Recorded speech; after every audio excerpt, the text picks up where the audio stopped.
And cue the fake laughter. Ah. All right, I'm totally ripping off Daily Wire here, but I don't care. So, we're starting the stream tonight. Welcome to the Frito Mandito Taqueria. This is my buddy Will. Say hi, Will. Hi, Will.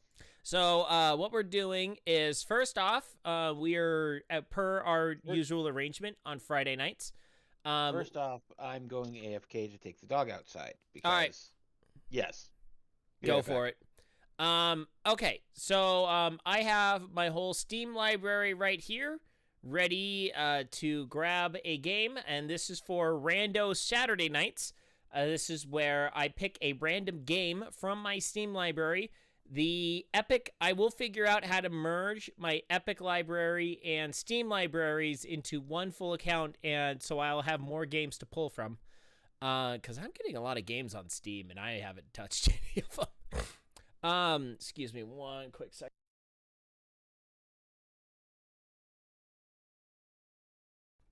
All right, my apologies. So, I'm going to roll the random game for tomorrow night. And here we go. Pajama Sam 3, you are what you eat from your head to your feet. We will not be playing this game because I just legitimately played this with my daughters. I do not want to play that on stream. And here we go. Salmon Max 302, The Tomb of Salmon Mac. I will not be playing this on stream because I do plan on playing the entirety of Salmon Max down the road. So we will not be playing that right now. Let's roll another game. Botanicula. Oh, piss. I don't like this game. I have legitimately attempted this game before. This is one of the oldest games in my Steam library. I know that I have attempted this before. Okay, let's see here. Botanicula. B-O. Boiling Point Botanicula. I have attempted this game. I fecking have no idea really what this game is about. Okay, so we're gonna go to the store page. And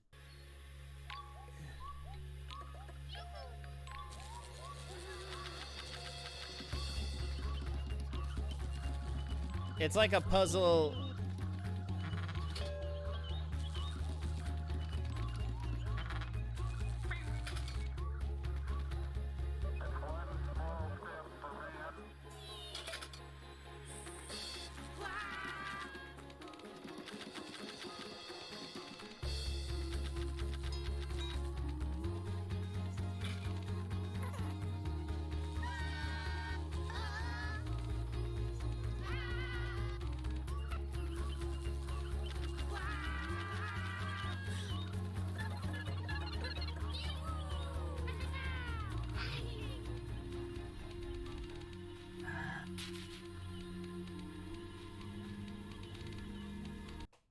Yeah, this one's going to be interesting. All right, we'll play it tomorrow. I don't know how long I'm gonna play it.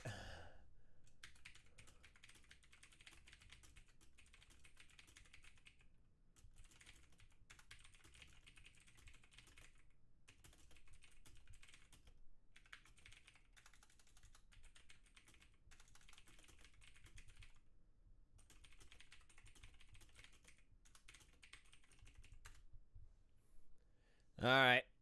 Okay, well, that will be the game for tomorrow. Yay! Botanicula! Hooray! Yay! All right. Well, we'll get Agatha Christie booted up here.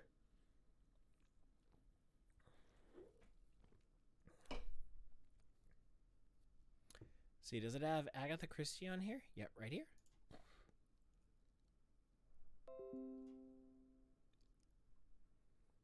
All right.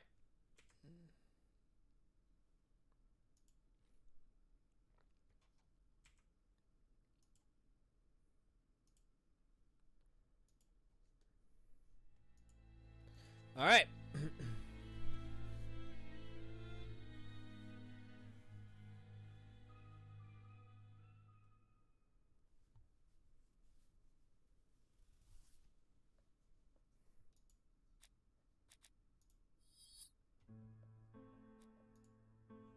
All right. The telephone in the hall is ringing. All right, so we're back with the Agatha Christie murders. So we are in the house of the very much so drugged up lady. And we are going to answer the telephone. Poirot, is that you? Hastings here. Thank you for calling. Have you received a new letter from the murderer? No, thank goodness. How are things in Churston? I questioned Lady Clark, but I will not leave until I have examined everything of interest to me here. Fortunately, Franklin is absent, and I have a skeleton key. Have you seen Thora Grey again? Briefly. But rest assured, I intend to summon her to London soon. She's a fascinating girl. But secretive. I would like to ask her a few questions. Poirot, she wouldn't hurt a fly. Would Each to she? his own, my friend. Yours are pretty often mind old ladies that have the maladies. Poirot, are you mocking me? Yes. No ill intended, rest assured. À bientôt, mon ami. Mon ami.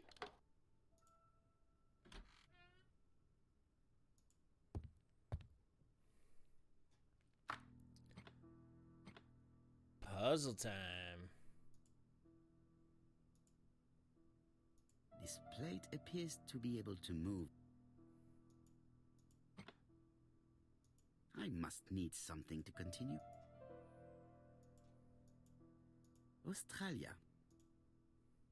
Sumatra. This plate appears... This plate appears...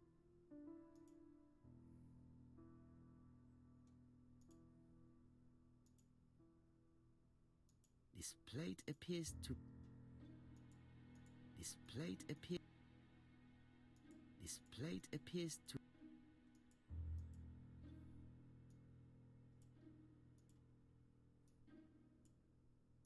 I must need something to continue. All right. I am back. Welcome back. The dog actually behaved. Oh, well, that's a good way to say the dog took a piss. Franklin appears to be very active. Ooh.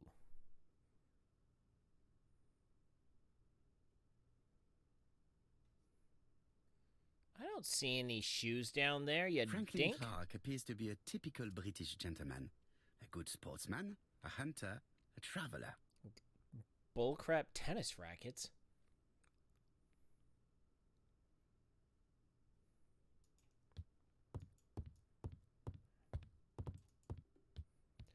Okay, so we got ourselves a map puzzle. And we also have a tumbler puzzle. 4 Chinese symbols are in... Alright, let's see here. Well, well. The characters engraved on this disc resemble... Okay. 1, 2. Let me see here. So that's left. Can I turn it? Like this. This character appears to be the right... Aha! Okay, so that means the one on the right is going to be that one. Whatever character that is. Excuse me. Alright, let's see here. Okay. Like this. This character appears to be the right way round. Okay, so that plus the J-ish looking thing.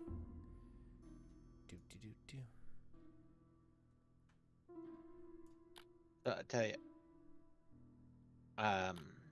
my wife and I woke up to No, it's a not very the high code. large bank deposit today Right, you said that was your Like this. father-in-law's death benefit? from his retirement account. That's good. Except for a few things. Uh-oh. the amount deposited is more. Position of this almo- character. I believe it's almost twice the combined annual income of the both of us. Oh. Oh, that could So- be a little problematic. Come tax time next year. Yeah. I know it's At at last, least as the much as both cupboard of us is make open. combined. I don't know if it's twice as much, but the wife Railway is very children. hesitant of, okay, yeah, we want to make sure we save some of this, For Franklin. probably a good amount Won't of it, have his Christmas. at least for years, 1910. so we have it to spend on taxes if we need to. Right. Which I'm just like, I don't mind it. That's sure. I won't say no to that. Yeah. But Traveling in China. A practical guide for English travelers. we also don't mind making sure that we can get like all of our debt that we have can be wiped clean. So you have so your father-in-law was paying the mortgage on the house. Is your house paid off? Genteel and wild. No, my English father-in-law never countryside paid a mortgage on the revisited. house. It was the house was already paid in full by the time he inherited it from his parents. Oh, okay, got it. And So you don't have to last worry and about life that.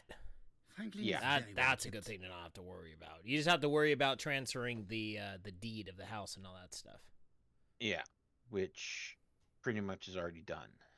Good. That's good. That is a huge relief. And Matt, And I mean, Flask, okay, and so Heifels. basically,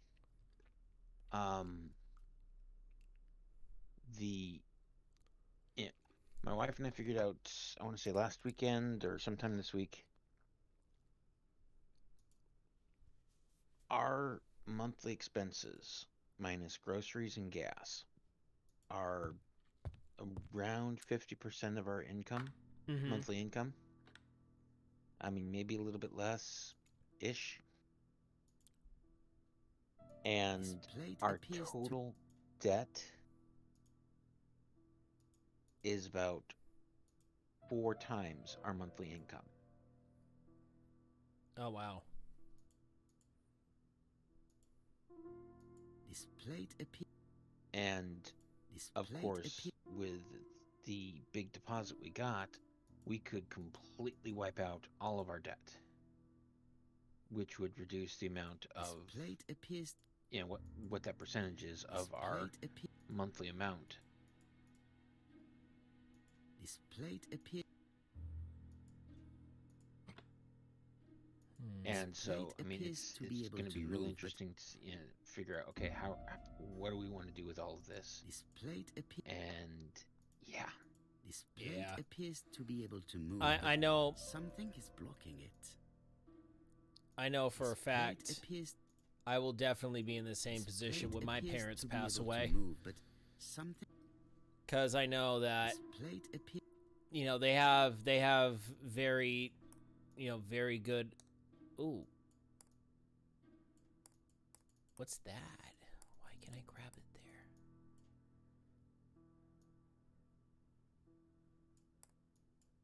and why is the dog acting up again?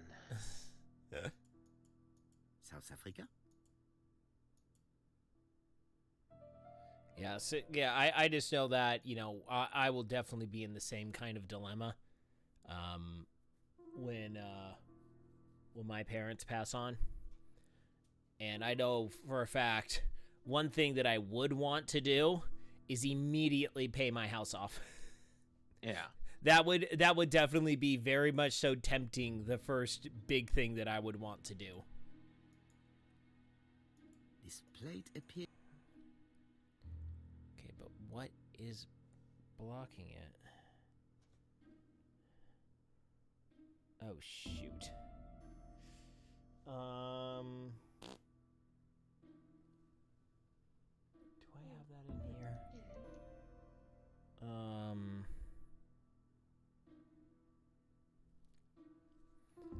Hold on a sec. I gotta send a text message real quick. Not a Clean church cleaning crew. I'm Mm. I'm on it.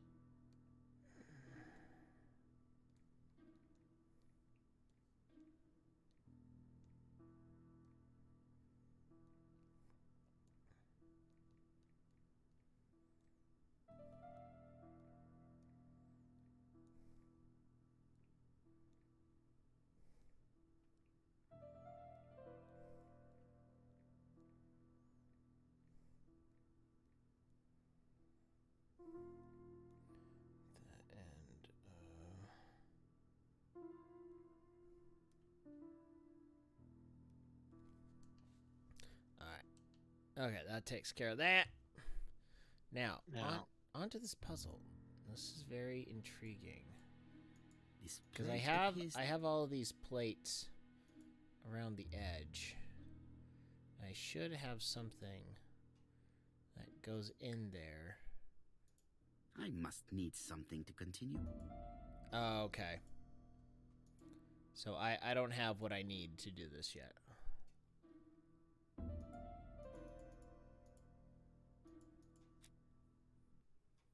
Okay, so I'm missing a piece of something or other. Should be able to look at that desk. apparently, I need to take the dog out again. Franklin So let's Clark try appears this to be with a the headset typical on. British gentleman. I have Good heard your sportsman, dog whimper hunter, a little bit. traveler. Well, you see, the thing is, the wife and I have also been talking about. Yeah, I think she was giving me grief today about. We've talking back and forth about the second dog. Second dog? Mm-hmm. You Because have she wants to get a second dog. Oh, Now, keep in mind, the earliest we would be getting the second dog How am I would be going at to open this least trunk? a year from now. Let us examine it. At least. right. Because there's no way we're going to have two puppies in the house at the same time. Right. But she doesn't understand how it is that yeah, she wants to lean towards another collie, another rough collie. Mm-hmm. I am of a mindset where I'm like, okay, either a collie or a husky. Right. And so my wife had, started showing me TikTok videos Leaving the coat on of the trunk. What a huskies. strange character Franklin is.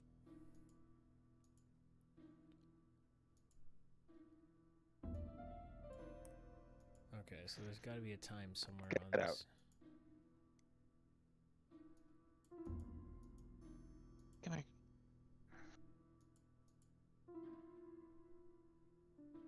31.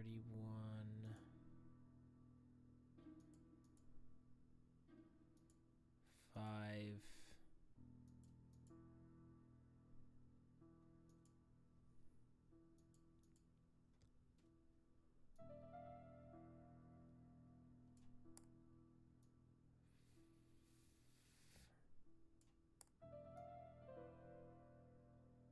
So, and because I think I walked beyond the range of the headset. You did. Yeah. So my wife started showing me TikTok videos of huskies, as she describes it, screaming,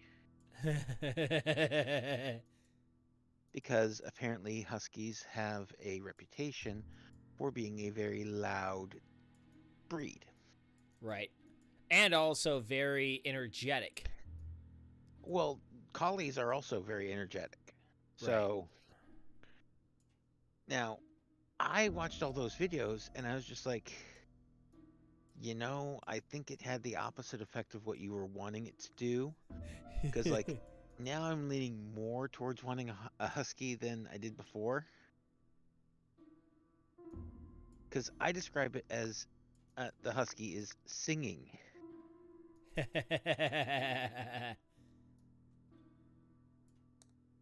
But yeah, it's definitely going to be a while before we actually see. I mean, we joke around about a second dog right now, but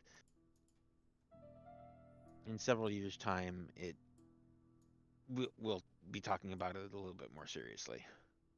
Right. Okay, so 7.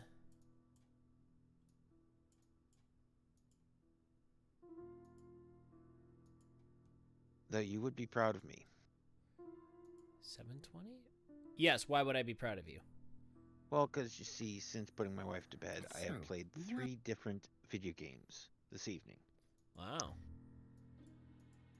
of course, as we talked before you I should started be the able to stream, open the trunk. I have been playing a little bit of the Fortnite. Uh-huh. There we are. But that's okay. The game is a completely different thing when you're playing it in a group of four, with four other people Yes. compared to just running around solo. So that Whiskey and is other good definitely quality drinks. enjoyable because it's Whiskey four and other other good people that quality- are adults and know how to carry themselves as adults rather than. Are you a basic grandpa? I still laugh about that really hard. I'm a freaking uncle, you jerk. But Why has Franklin put an Allen key so that was inside one his game. trunk? The second game is the one I'm playing right now, Stardew Valley, I'll borrow it Uh-huh. for a because minute. it's nice, it's relaxing. My daughter loves her the Stardew Valley. Yeah, it's Oh, it's oh. good times.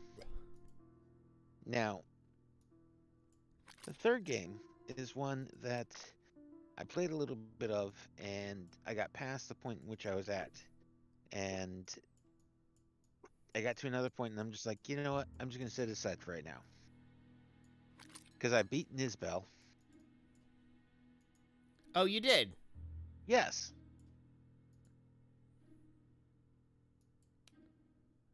So basically, I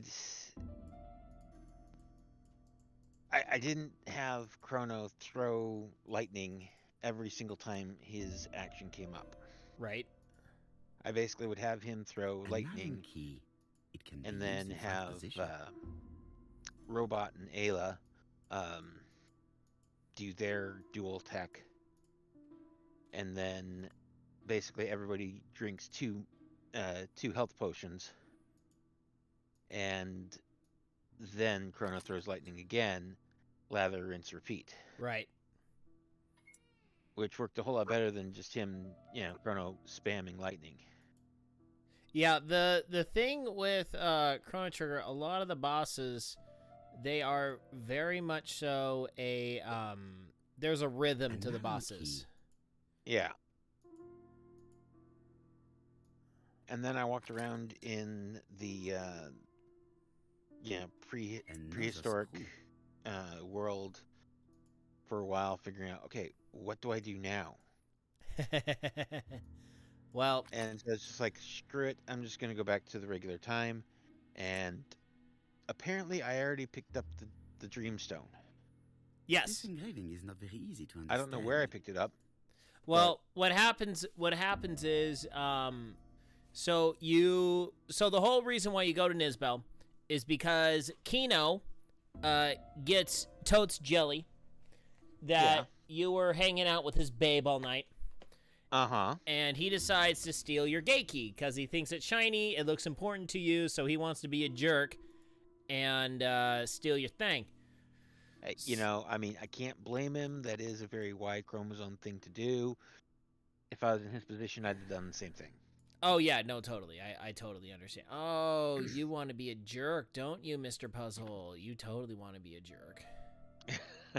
Oh, of course. It's not that easy. Yeah. You can't just simply let me rotate all the fun things. You got to go all like Rubik's Cube on me and crap. Mm. Okay, so I want to go there. But then you want to shift to here, so then I got to shift you to there. But we follow Kino through the forest maze, and he's all like, "Oh, well, yeah, I apologize." And so we're like, "Okay, fine, give us back the shiny gate key." And he's like, "Oh, I would. I just don't have it."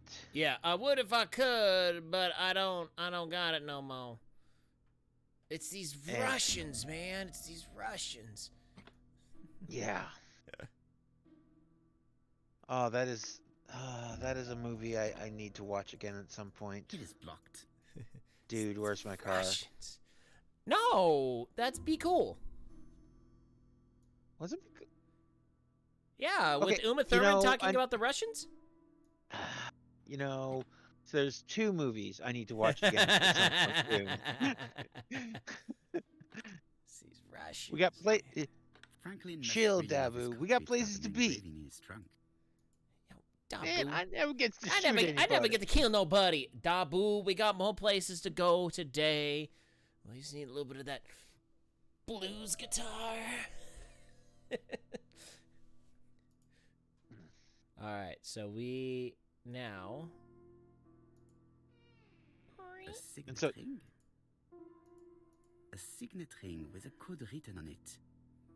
1587. It may be useful to me. Alright. Yoink. Alright, we got the ring. So 1587. So now... So did I actually get So, okay. I forgot... Did I get the Dreamstone from Nisbel? No. You got the gate key back from Nisbel. And Yeah. then Ayla gets injured. So then you wind up No, she didn't. She did? I thought she did. No. Because there's a reason. I thought she kind of got taken out after the Nisbel fight. So that's when, she gives you the Dreamstone. Either she gives you the Dreamstone the night of the partying, or she gives it to you right after she goes down after Nisbel, and that's why she's not in your party currently. Okay. So in the SNES version anyway. The plates Ah, on the there we picture go. appear to have unlocked. I think I've already seen these symbols on Franklin's trophies. Okay, so symbols on the trophies. Oh, good lord. I mean, granted, I only played through this earlier this evening, Right. and So- so you think I'd have better memory of it, but the vibe I got from it is that she was getting sick, July not that she was 1920. injured. Yeah, she kind of gets like sick / injured / they don't Incapacitated. yeah, just February incapacitated. 1922, South Africa. I interpreted it as, oh, if we go back to the prehistoric times, we're going to show up 9 months later and she's going to have a baby. On her head. Well, that's let's just say there's some fanfics about that. There's a couple different Ships that occur. let's say if alternate universes, we'll go with Mhm. that. Yeah. There are some alternate universes where certain party members get a little sauced and things happen. Well, it doesn't have to be an alternate universe for certain party members to get sauced. I Well, mean, Well, let's just plates say around the picture appear to have unlocked. certain of your I think of I've your already party seen these members, symbols on Franklin's trophies. desire Chrono's spiky hair. We'll go with that. But yeah, because of that, they very much so yeah. Things happen when they drink too much soup. Well, who was it? Well, because with Chrono is Princess Girl Right. and Inventor Chick and the robot. And that night at the party, Inventor Chick, she got a little sauced. Oh, yeah, she gets sauced. Yeah. Yeah. But I don't think that Inventor Chick and Ayla would be able to do anything to cause Ayla to be pregnant, unless that Inventor Chick is a whole lot more better at inventions than I thought she was. Nope. Let's just say in the alternate universes, Chrono gets taken for a ride. On a we'll call it a jet bike. They pretty much go strong bride and they all get comeuppance. Well, because I figure Kino's the father of Ava's baby that I was theorizing that would be on her knee when Chrono goes back to the prehistoric times. Yes. That would be the more legitimate plausible. But yeah, like I said, there are certain alternate universes where that is definitely not the case. Okay, now I have no idea what I'm supposed to do with this. Okay, so that one's supposed to be South Africa. And he got the bear, that in South Africa. Okay, so we're going to have to figure out more. Gotta see if I can find more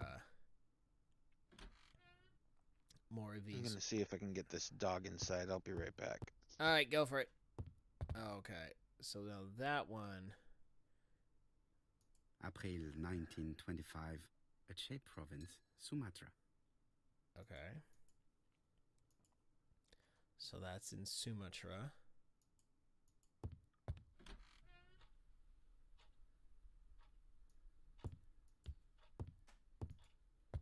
So there's got to be a bird somewhere.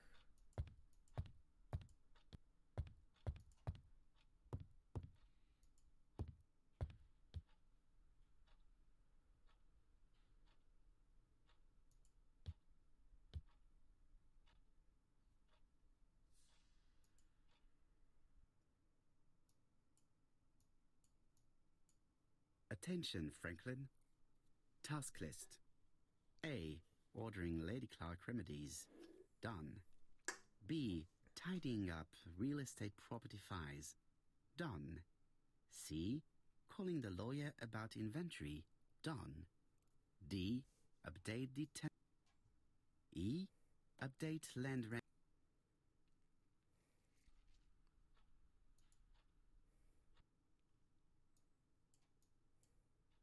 A dark dragon for a bright-haired maid.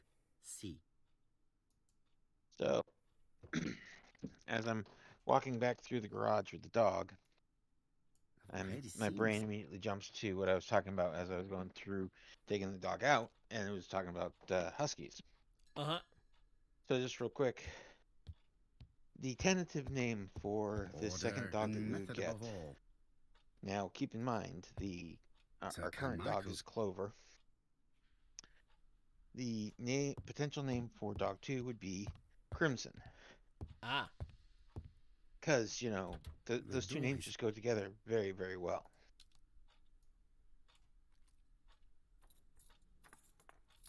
Don't you think? This unit contains the medical records for Sir Carmichael Clark's Crimson and patients. Clover? Let us study them closely and Crimson see if Clover. there are I like any it. familiar names. Wow. No test on the records from A to D.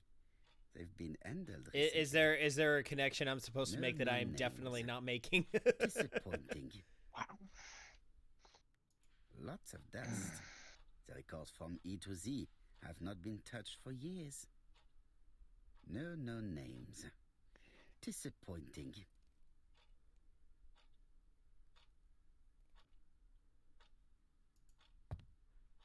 Sir Carmichael. No names. Disappointing. So that dagger is supposed to go there. I see some papers that were not there the first time I visited. These daggers are only ceremonial weapons. These daggers are valuers report property. Court and Brunskill. The name is familiar. Is that not the name of the firm Donald Fraser works for?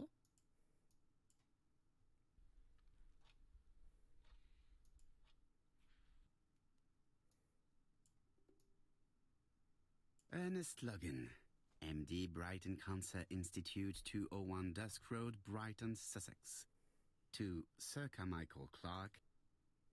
Lady Clark, your wife is suffering from a generalized terminal cancer. I confess I didn't suspect anything like that during the first exams.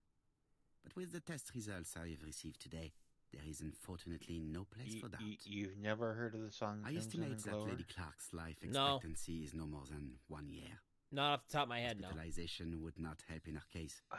So I advise you to keep her at home and provide her with as much morphine as required. Lady's got terminal cancer. Okay, so... Alright, so that helps me understand not that much. So I got Best another... to leave her to sleep. Okay, so that won't give me any more.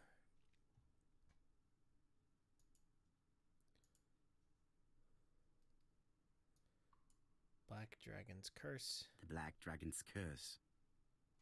To Franklin, who will never grow up. January 25, Is he a Toys R Us 1928. kid? Car Charlotte. 'Cause you wanna be a Toys R Us kid. Ooh, arsenic. With Thorogray, Comside, Justin Devon. Arsenic trioxide thallium. Delicious. Okay, so we got nothing else here. Okay, so now... Alright, so let's... You are more than welcome to delete the link out of Block Rockin' Beats if you choose that said beat is not Block Rockin'. But for Alright. your Plates around reference, the picture Okay. appear to have unlocked. I think I've already I'm seen sure these once symbols on once Franklin's once you trophies. hit play, you'll be like, "Oh, that song." Okay. But yeah, That there. Okay, so that's there.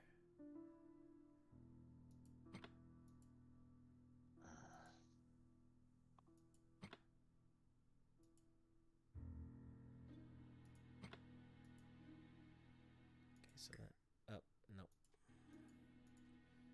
That one doesn't matter.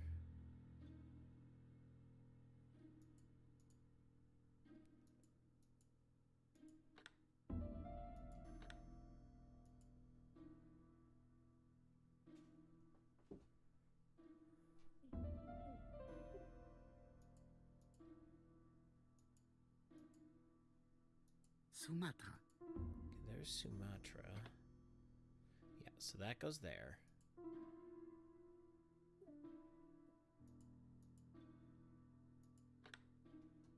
The African kudu.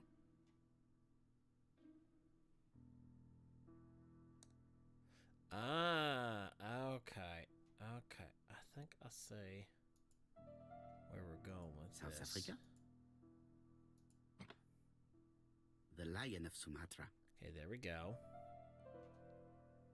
Okay, I should pop another push pin there. Okay, so then I think if I hit that, The there we go. Alaskan Kodiak bear.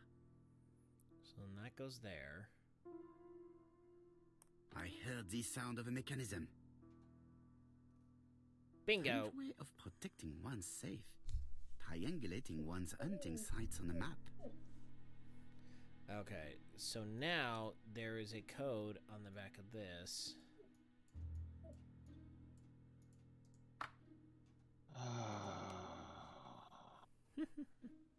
A signet ring bearing... well, because I know that you can hear the dog. Oh, I know. I'm just not sure why it is that she's. A signet ring bearing the Clark's... What was the number? I forgot the number. 867-2309. A signet shut ring up. bearing the Clark...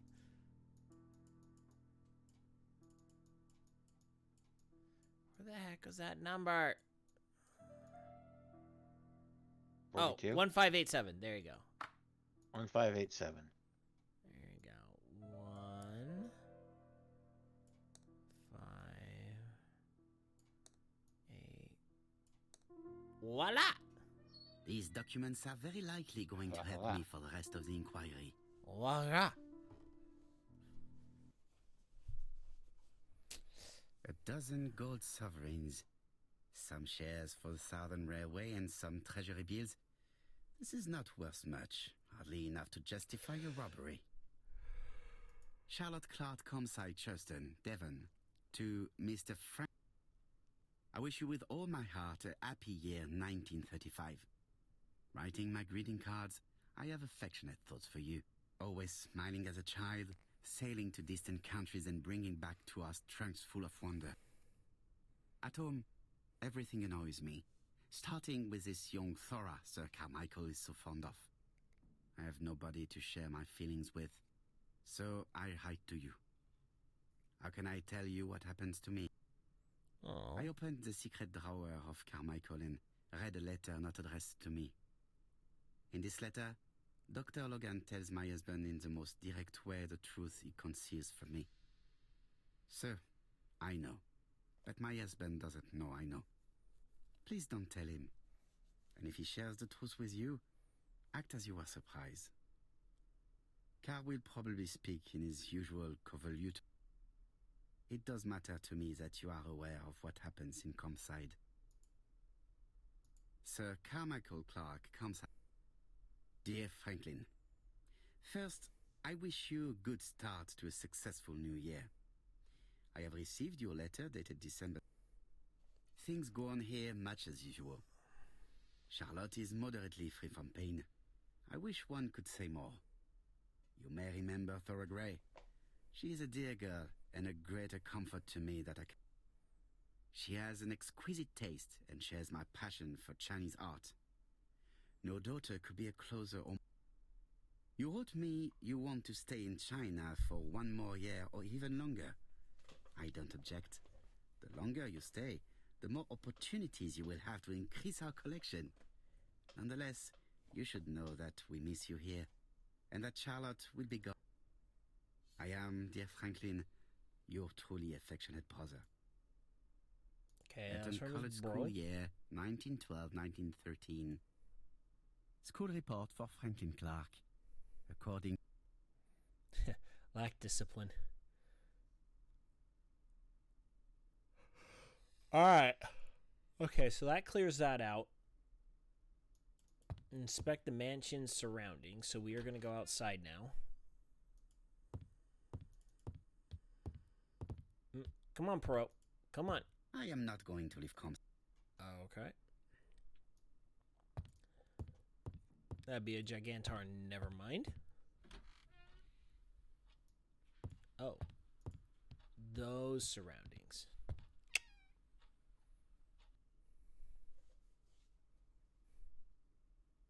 Where is the horrible smell of carrion coming from?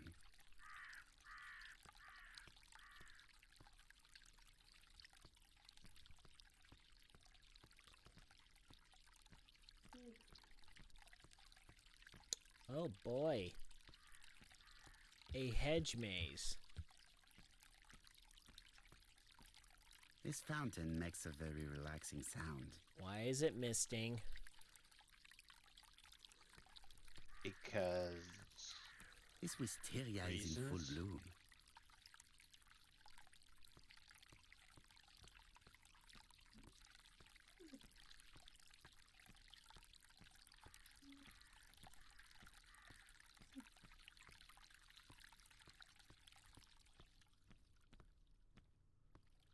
Okay, so all the birdies.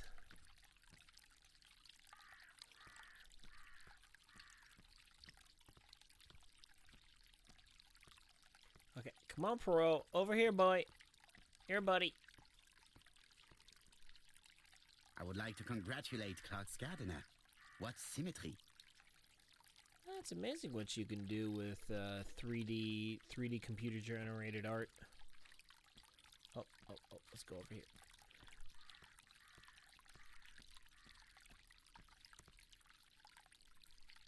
It was probably the gardener who lit this fire. Look here. I wonder if someone wanted to get rid of these papers. This I object wonder. would probably be useful to me. yes.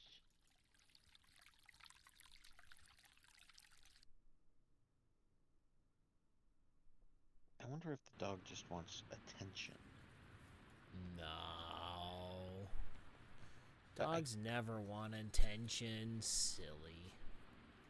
attention, exercise, May you have food, peace, Carmichael. cuddles.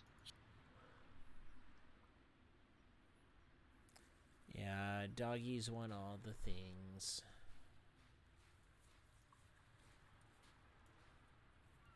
Because with Clover, it's a little bit different than what it was like with Callie, the other dog that my wife and I had together. Uh-huh. Because Callie was not Where nearly is the horrible as smell of carrion coming from? obnoxious with her energy at the same age that Clover is now. This Uh-huh. wisteria is in full blow. Partly because of the fact that at 9 months old, she had one of her legs amputated. Right.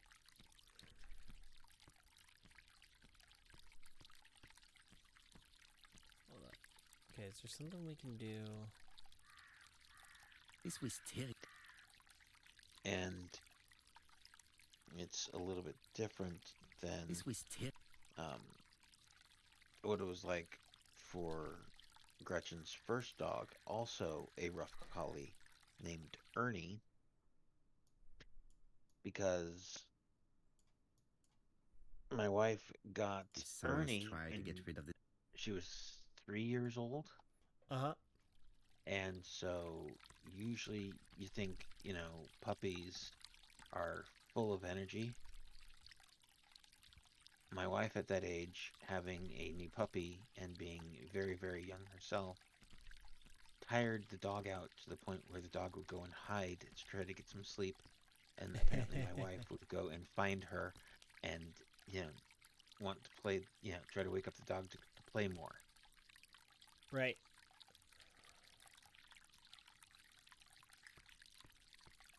And I mean, I feel real bad sometimes for Clover because, she's just wanting to get some Something attention makes and me get some feel love uncomfortable. and everything, and my wife just snaps at her. Mm. And I Right, would say pets. that it's, seemingly for no reason, Let us now try and. but it's just that my wife has no patience, no energy, Got it. and it's just like, well, I mean,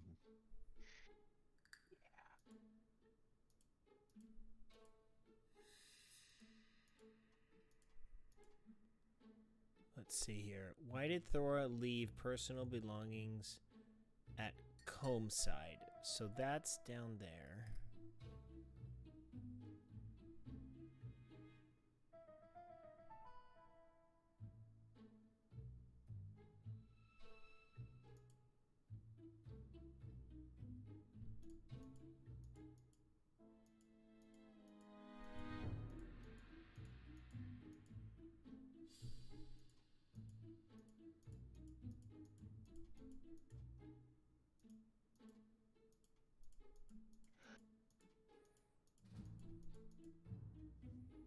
There we go. Thora does not want to be accused of theft. Everything that Thorgray has left behind comes from Sir Carmichael's collection. He most probably gave them to her, but she chose to leave them here rather than run the risk of being accused of theft. It is understandable when you know just how much Lady Clark mistrusted her. Let us now try and get her. Alright. Is Thora a poisoner?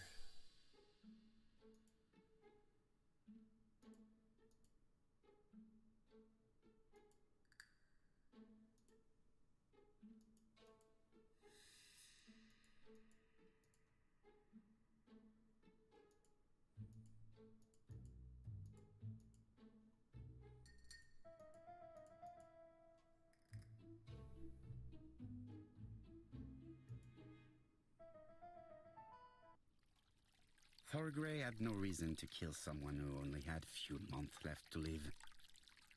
The poison she ordered was for rats.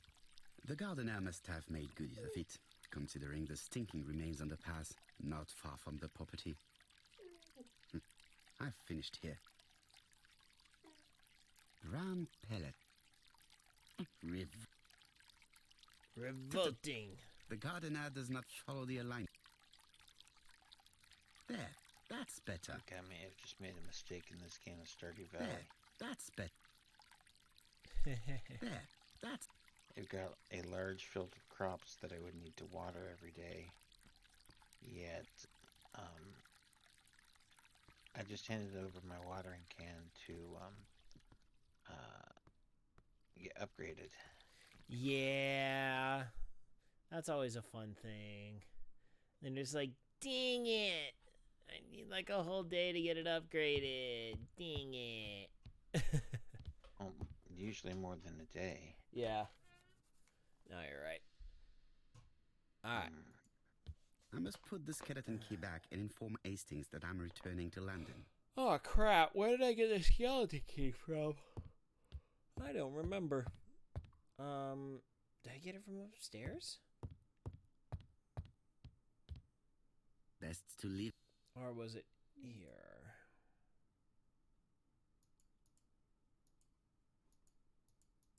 No, it wasn't there. Crap, where did I get the key from? I forgot where I got the key from.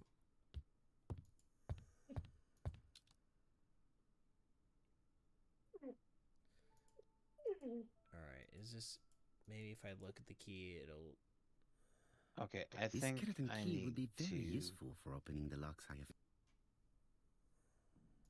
stop game and deal with the dog. I think I'm gonna bow out for the night. Alright, sounds good.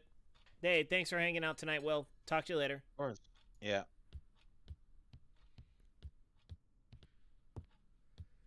Alright. So, I gotta... Shoot. The skeleton key would be... It's found in Clark's Hall.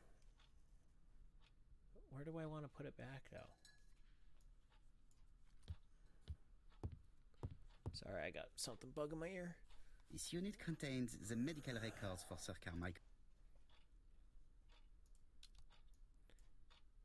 Okay.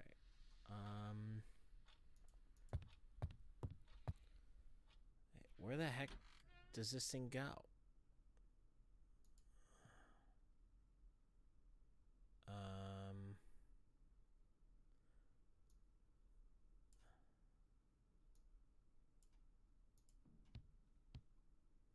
I've finished. Okay. Where do I put you? Oh, maybe on the desk?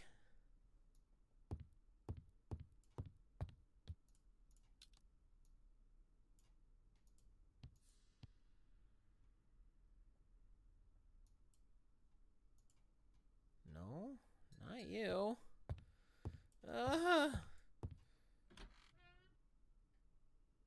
Before leaving, I have to... I must put the skeleton key back and inform Hastings. Okay. You're starting to annoy me, Polo.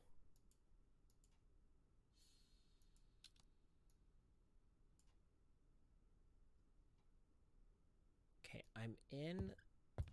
Is that the hall? I don't know where the hall is. Is it over here? Can I just put you on the table?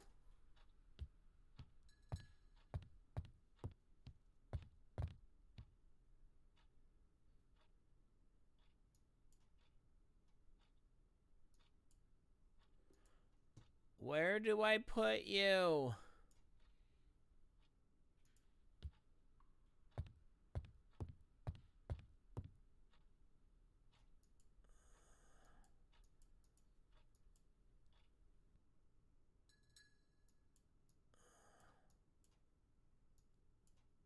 Compass, point to the south. Bronze and magnetite.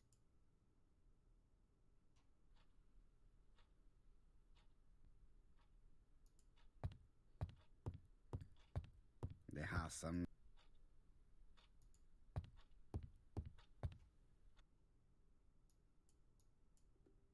Comside's private... The catalog...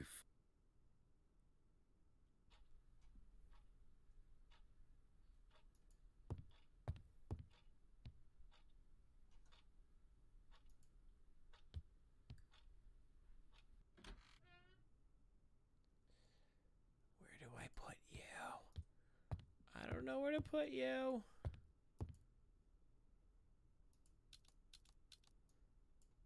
Can I just leave it there?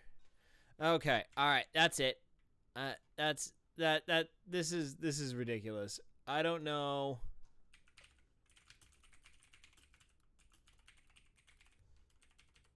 Okay, where do I put the key?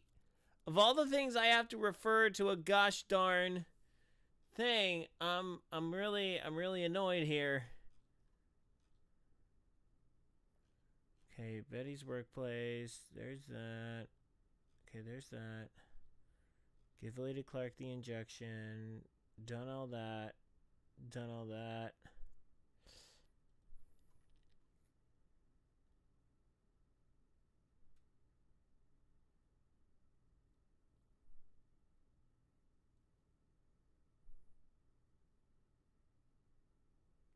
Okay. Behind the lion. Okay.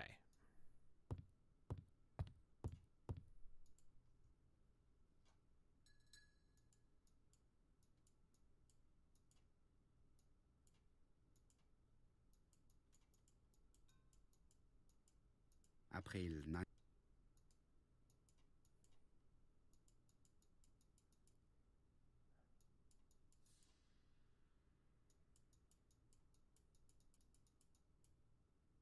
April.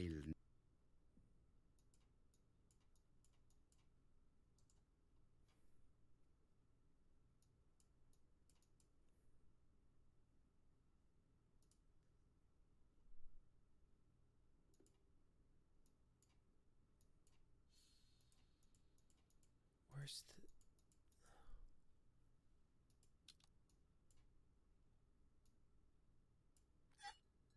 There you go. Perfect. All right. There we go. Oh, we finally figured it out. All right, we're out of here. I am not going. What? Oh, I gotta call Hastings. Hello, Hastings. I have finished in Shurston. I will take the first train. Yes, you just have to soak a cloth with a hydrochloric acid solution and rub the sheet of paper. Then the characters appear. Bien. You have been of great assistance. Of course, but what You will see, my friend. Au revoir. All right. We're back at the flat. Donald Fraser is here. He insisted on waiting to see you.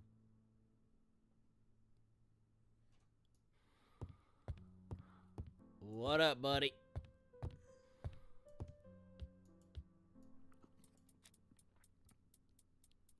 This man is tired. Yeah, no crap.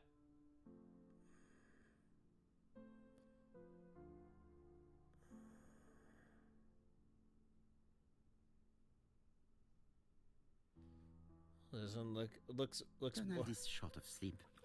And it looks as if it didn't even bother to undress before going to bed. Dude, sometimes you're just dang tired, man.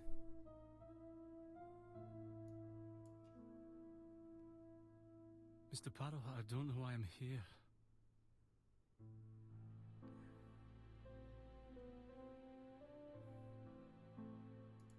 You wanted to talk, and you came to find the only man capable of hearing you. Mr. Parrow, since Betty's death, I've doubts about myself. I don't know what to do. And I keep having a horrible dream 3 nights in a row. Somebody get Donny Osmond on the scene. A dream? I am no psychoanalyst, my friend. Good God. How on earth could I have thought you'd listen to me? Have a drink, and tell me about this dream.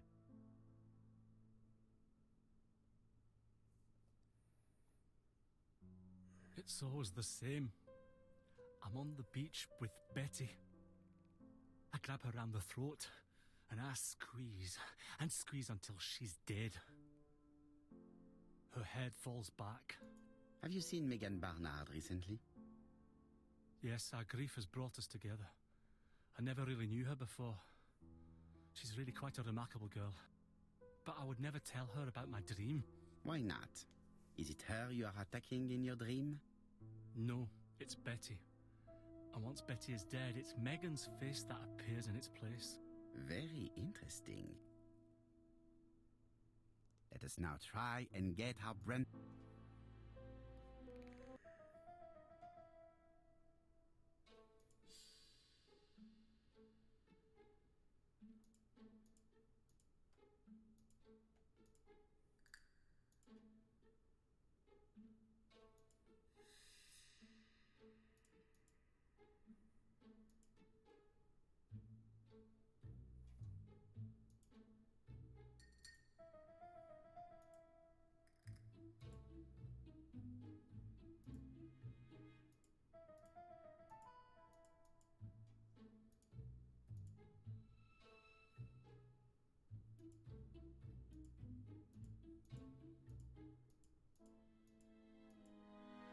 All right, let's see here.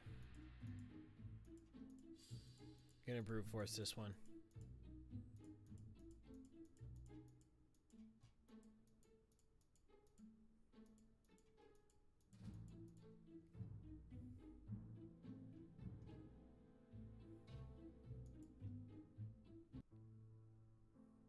Mr. Fraser, I think that the real meaning of this dream is that you are in love with Megan Barnard. Please go on. Do. This dream certainly betrays your guilt. Oh. Oh. But what do you feel guilty about? Having killed your fiancé? Possible. Or forgetting her very quickly for her sister? Certainly. And this forgetting is perceived as a second death. So you don't really think I was the one who killed Betty? I do not exclude this theory. I am simply saying that I do not need to know that fact to explain your dream and your guilt. Thank you for being frank, Mr. Poirot. You've Poirot? helped me a great deal. I'm going back to Bexhill. I'll not take any more of your time up. It is late, Mr. Fraser, and you are tired. I'll sleep on the train. I like trains. It's easy I to do sleep love by the trains. sound of the wheels. Poor boy, he seems completely lost. Yeah, no crap. Women seem to like him. I think Megan will take care of him. Oh, I remember. Did you order the product I needed? Yes, we'll be receiving it tomorrow. Bien, it is late, and I asked Miss Gray to come tomorrow morning. I have a few questions I wish to ask her.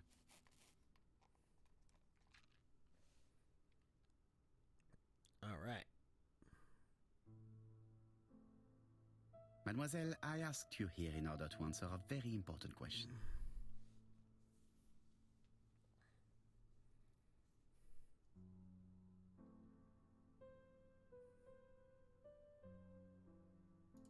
Am I right in thinking you said that you did not speak to anyone on the day Sir Carmichael was murdered? It's the absolute truth. Yet, Lady Clark maintained that she saw you talking to a stranger on the front doorstep. Really? She must have been mistaken. Oh, I remember now. I'd forgotten all about it, but it wasn't important. It was just a salesman. One of those traders who it? sell stockings from door to door. Can you describe him to me? Medium size. Glasses. Dark suit and a felt hat. Not the sort of man you notice. Completely harmless. That's why I forgot all Or about him. was he? Nothing else? He was very hesitant and shy. Usually door-to-door salesmen are very confident. But he wasn't. You didn't think this was a problem, lady?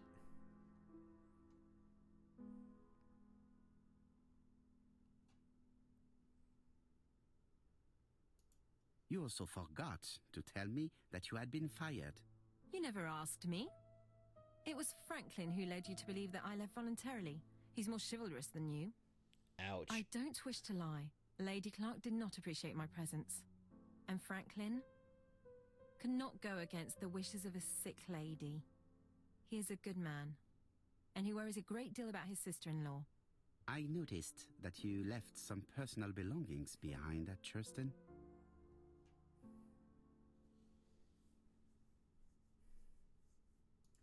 It was too risky for you to keep these objects, am I correct? Risky? What was the risk? You know very well what Lady Clark might have said if you had kept these objects. Indeed. These objects were gifts. But Lady Clark would have been convinced that I'd stolen them. By returning them, I put an end to such evil gossip. Bien. I must ask you one last question. Please reply frankly with either yes or no. If Lady Clark had died, would you have agreed to marry Sir Carmichael if he'd asked you? How dare you ask such a question? Sir Carmichael treated me just like his daughter. And all that I ever felt him was affection and gratitude, nothing else. Thank you, mademoiselle. I will not keep you any longer.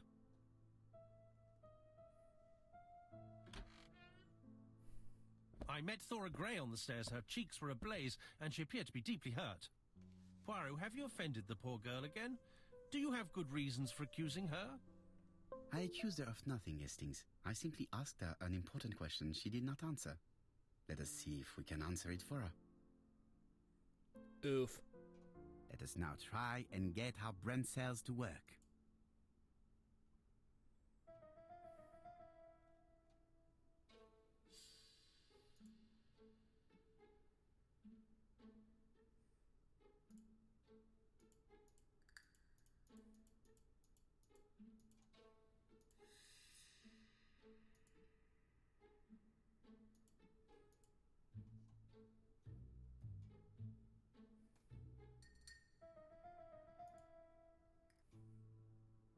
You must know how to read between the lines, Hastings.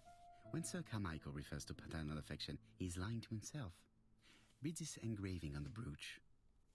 A dark dragon for an angel with glossy hair. These are the words of a lover, not a father. Lady Clark was not wrong. What if Sir Carmichael had fallen in love with his secretary? That doesn't mean that she forced him to do so. True, there are extenuating circumstances. She is a penniless orphan. But she's calculating. Just look how she avoided it when asked if she would have married Clark. I see. You think she seduced Sir Carmichael for her own gain, and that now she is doing the same with his brother. Poirot, your world is a very dark place. Do not get carried away, mon ami. We have another more important matter to settle. Oof. Really? Yes, Ah. would you believe that Miss Grey taught me something new? Let us now try and get our brain cells to work. By Thor's hammer.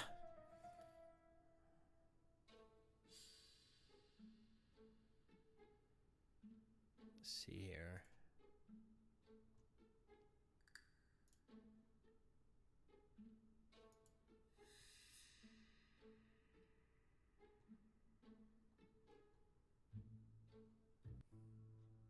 It's perfectly clear, Hastings, perfectly clear. Indeed, a stalking seller visited Andover, Bexhill, and Churston on the day of each murder. We have our suspect.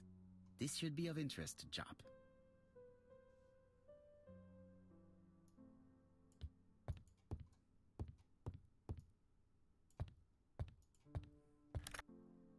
Chief Inspector, we are looking for a stocking salesman. I see you have a suspect. Yes. Contact all the stocking wholesalers who may employ him. Your suspect is a salesman? No, he does not take orders. He sells door to door. Right. The hunt is on. It's kind of nice playing a detective game where everyone actually respects you as a detective.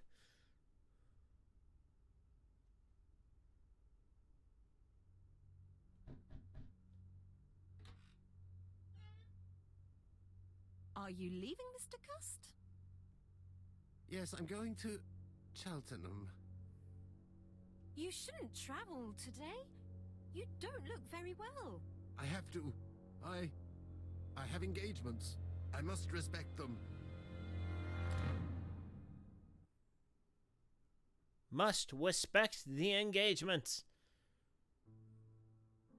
Can you get the post? And why don't you go and get it yourself? Très bien. What's going on? All right, who pissed in your tea this morning? Are you collect...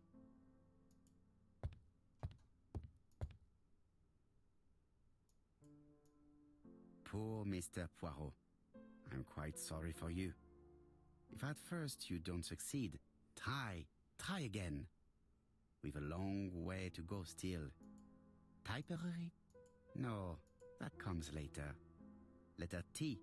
The next little incident will take place in Doncaster on September 11th. So long. ABC. I should compare this letter with...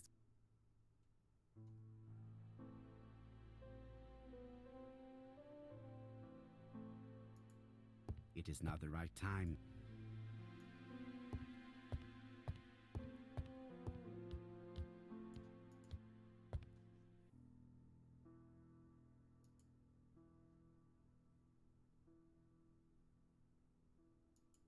Let us examine this. Certain characters in the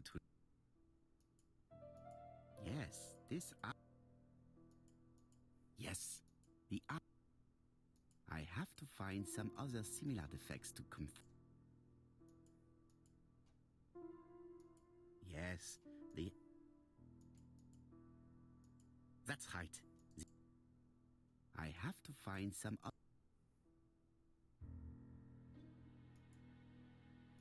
the double. Of course. My theory was right. Hastings, he strikes tomorrow. Chief Inspector Japp? He's on another line. Can I take a message? Yes, please, mademoiselle. It is from Hercule Poirot. Tell him ABC strikes tomorrow in Doncaster. Very well, sir. Bien, now I'm going to see what I can find from these burnt documents. I've received the product I need. Hastings, if you do not mind, I would like you to take a few notes. Yes, yes.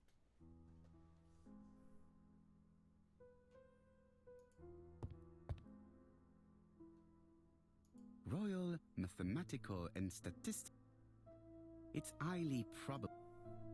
Yes, and it is easy. As soon as we know the ratio of towns, cities, and villages. On the one hand, the ratio of towns, cities, and villages in it. After this initial calculation, go to the last page to find our daily blague. Sometimes small things. 3 mornings in a row, he confided to her. This apparently casual event as... Poirot, I assure you I haven't said any such thing to the journalist.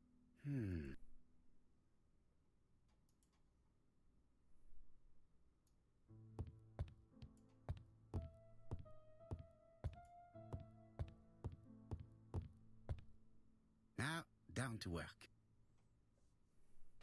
All of this needs putting in order.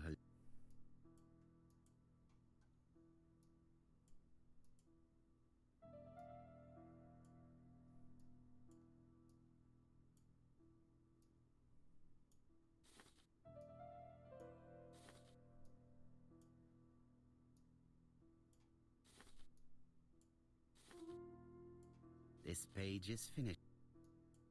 That's done. 3.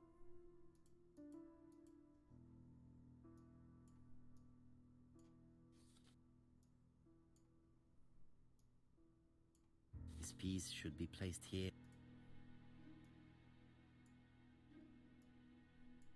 It's so simple.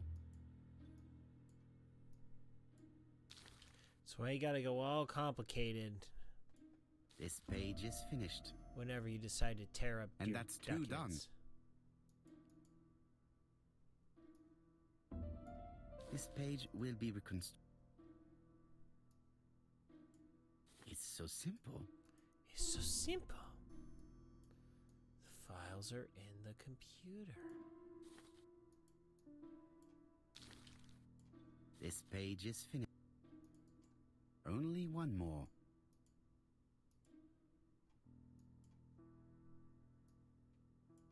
This piece should be placed here.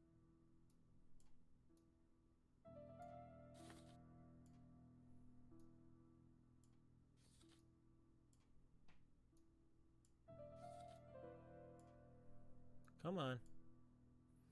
Come on. There This you go. page is finished. All the pages out.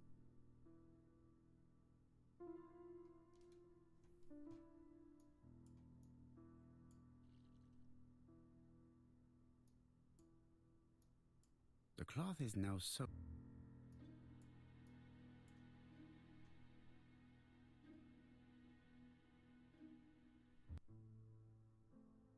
Got it! Make a note, Hastings, make a note. Mrs. Alisasha, shop owner in Andover. Tracheitis, hemoptysis, prescribed laudanum. I got it. Poirot, where on earth did you find these files? On a fire at the bottom of the garden at... All right, but where did...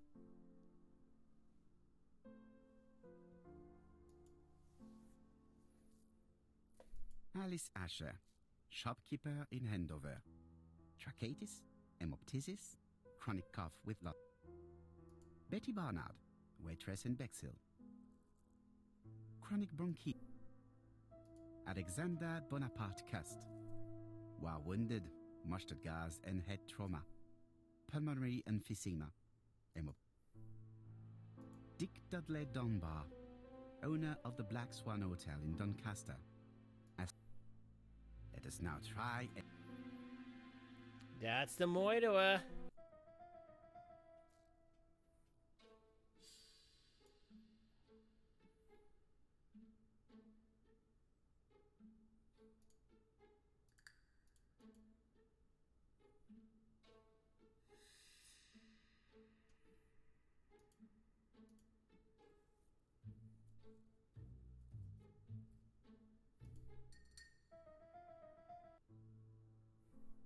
The burned documents are medical records, and without a doubt, they come from Clark's archives. First of all, because all the patients have throat conditions. And secondly, their name starts with either A, B, C, or D, and it is precisely the files that match these letters that have been tampered with. But why burn these files? How come the names of the two victims appear on them?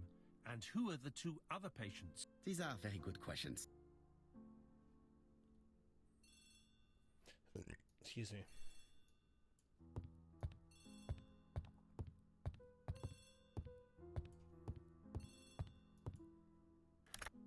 Hello, Poirot? Any news, Chief Inspector? You wanted a stocking seller? We have one. Reported by his landlady who thought he was behaving suspiciously. He has the most unbelievable name. Alexander Bonaparte Cust. Yes, Alexander Bonaparte Cust? How did you guess? Poirot, you have magical powers. It's a serious lead. I called Doncaster. A person matching Cust's description has been seen at the station. He got off the train from London, but after that, nobody knows where he went.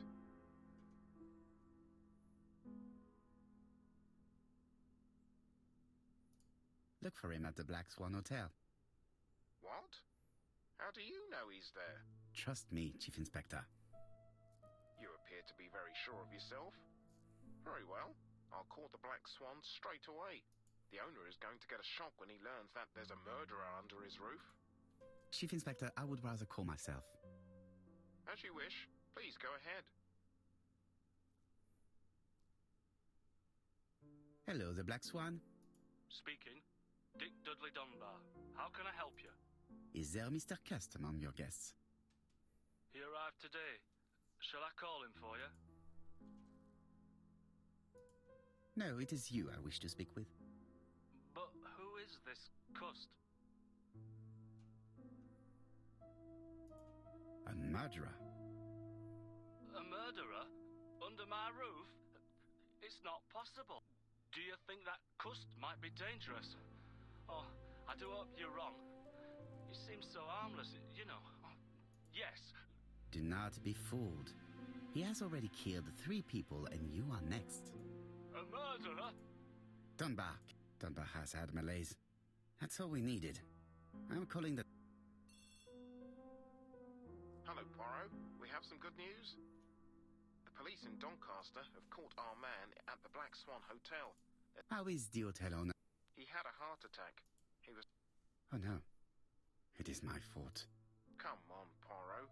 You weren't to know he had a weak heart. Oops.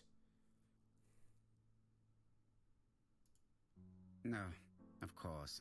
While we're waiting to question Cust, we could search his room in London. The Marbury guest house. I'll see you there. Yes, but start without me. First of all, I have... I understand. Hastings, we are making good progress. With pleasure. The dentist. So that is why you were so nervous. A visit to the dentist is never an enjoyable prospect. But an unavoidable one. Go to the dentist. To Marbury Guest House, please.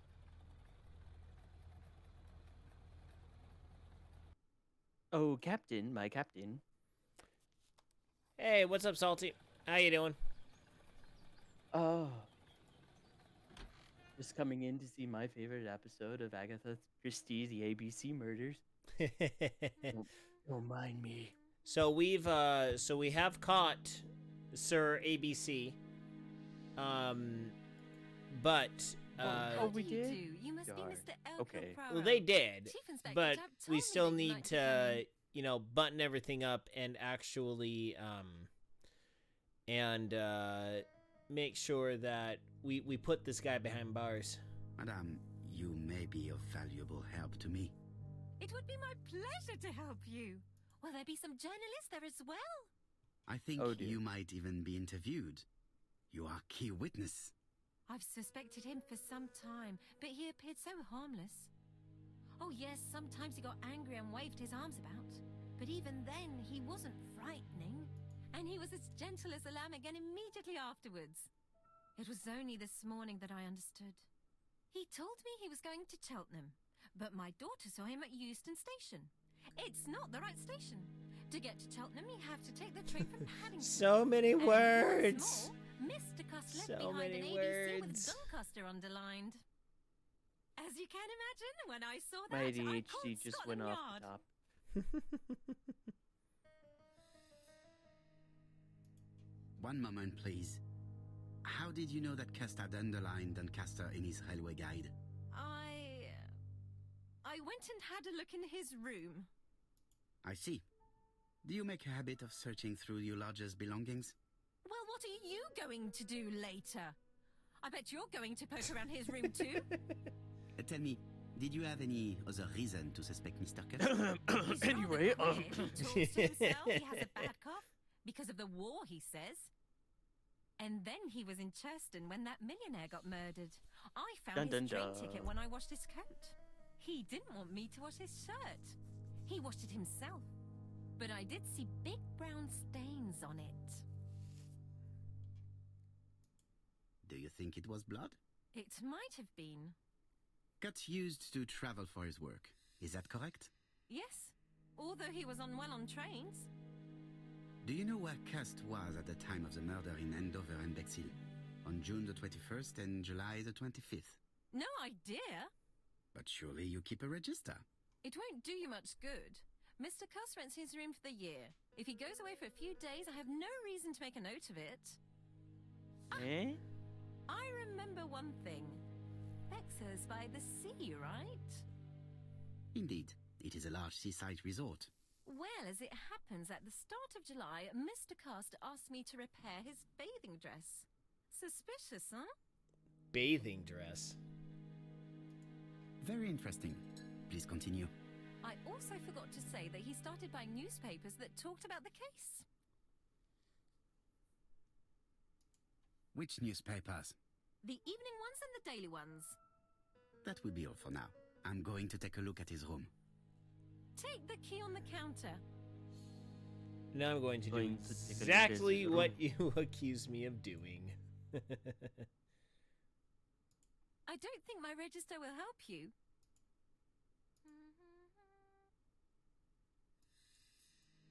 I will be the The judge of truth that. is becoming apparent, and I have something to say to Mrs. Marbury.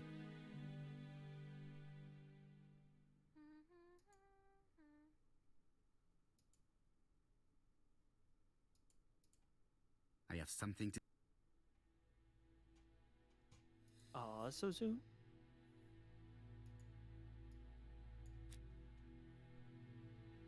This woman appears to be in bad mood. Well, she is peeling a black potato. I mean, I'd be...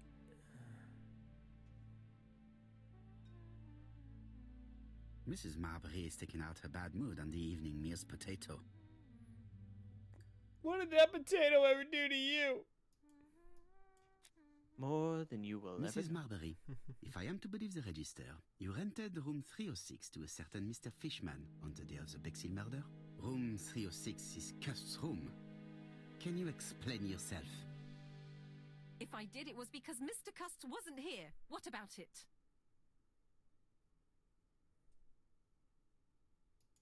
It doesn't matter, provided that you remember to change the sheets. Of course I changed them. I keep a nice clean establishment, I'll have you know.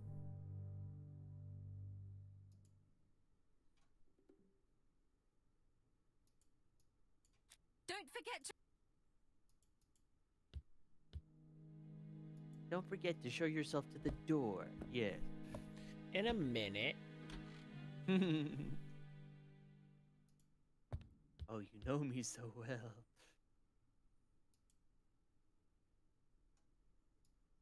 A long-bladed knife. This subject would pop. Yoink.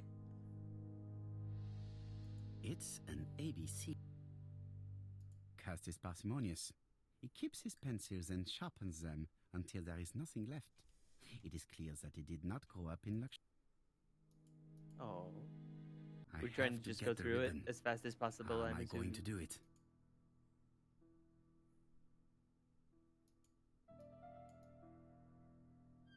The right-hand heel has been... Now, the left hand. Oh, I'm so excited. Left-hand heel has been removed. So I had a good chat today with our local church building facilities management guy.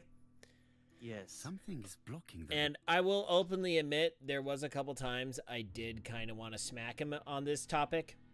And here is the ribbon. We were talking Let about us the see if it was security indeed systems. used to write the letters sent by ABC. So I have voiced my consternation about I this. only need the ink ribbon for my inquiry.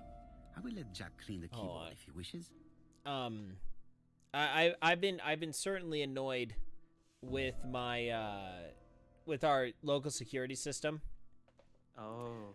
Because it's a scramble pad that is literally hooked up to a dot matrix printer. Really? That's our church's security system right now in pretty much the majority of Southern California. Oh dear. Yeah, it's based on older technology, and like literally there is no digital display at all. It is literally, it prints to a dot matrix printer and that's it. Oh. So Okay. so it's kind of like, and not only that, you have to basically understand basic numeric only computer programming, Right. in order to do it. Like let's say, like you have to do a number followed by a pound, or by the pound sign, then by the star sign, star key, couple more numbers, star key, couple numbers, star key, and then hit the pound button to finish it all off. And reading the manual that they gave me, it made no sense whatsoever. I had to get the inventor of the freaking system to teach me how to run it. And Right. he's this old guy who's just he's like, I still don't know why the church uses this system. I have no idea why. They just started installing my system here in Southern California, and I really don't know, because this system is literally used on nuclear submarines. Okay. Yeah, I don't know why they are using this system. So I have been very much so annoyed with this system. So every time I have to submit what's called an FIR request, pretty much like a light bulb goes out in a chapel. Your bishopric has an app called the FIR app. So you can submit, like a fix-it ticket, and say, hey, look, light bulb in this room of this building is out. Please replace it. Or, hey, look, this outlet doesn't work. Please replace it. So every time I have to submit anything, like literally anything, I also add, and also please replace the security system with something that doesn't run off of a dot matrix printer. I just add that on every ticket I submit, just to be like, guys, this thing needs to be replaced. It is ridiculous. Just get rid of it. Seriously, it's stupid. So finally, I talked to the guy today, and the guy's like, well, I mean, if the security system works, it works. I'm like, yeah, until it doesn't. I mean, I can't tell you. Like, I had one of the wards, literally 2 weeks ago, because I have to generate these random codes, print them out on a dot matrix printer, then give them to the ward and tell them, hey, here is a set of protocol that you need to use when handing out these codes to people, and you need to let me know when someone else gets called to this thing. When someone else gets called to replace anyone that's on your list, because I have to delete that code and reissue a new code for the people. And it just takes just time that I don't have. Because I have to go to the building, and it's usually either but early in the morning or in the dead of night, because that's the only time when I can get time to just go and sit and do these things. And it's ridiculous. I mean, it doesn't take that much time to actually change out the codes. It's just onerous and annoying. And I literally have to punch it into the keypad, run to the dot matrix printer, check out the code, and then, because it's not like I can sit at the display at the keypad, punch everything I need, and then, check everything and get everything I need. No, I have to do it all, run inside, sometimes through like the opposite end of the building in order to get to the dumb printer, and then check and make sure everything worked. It's just so ridiculous, the system. Oh.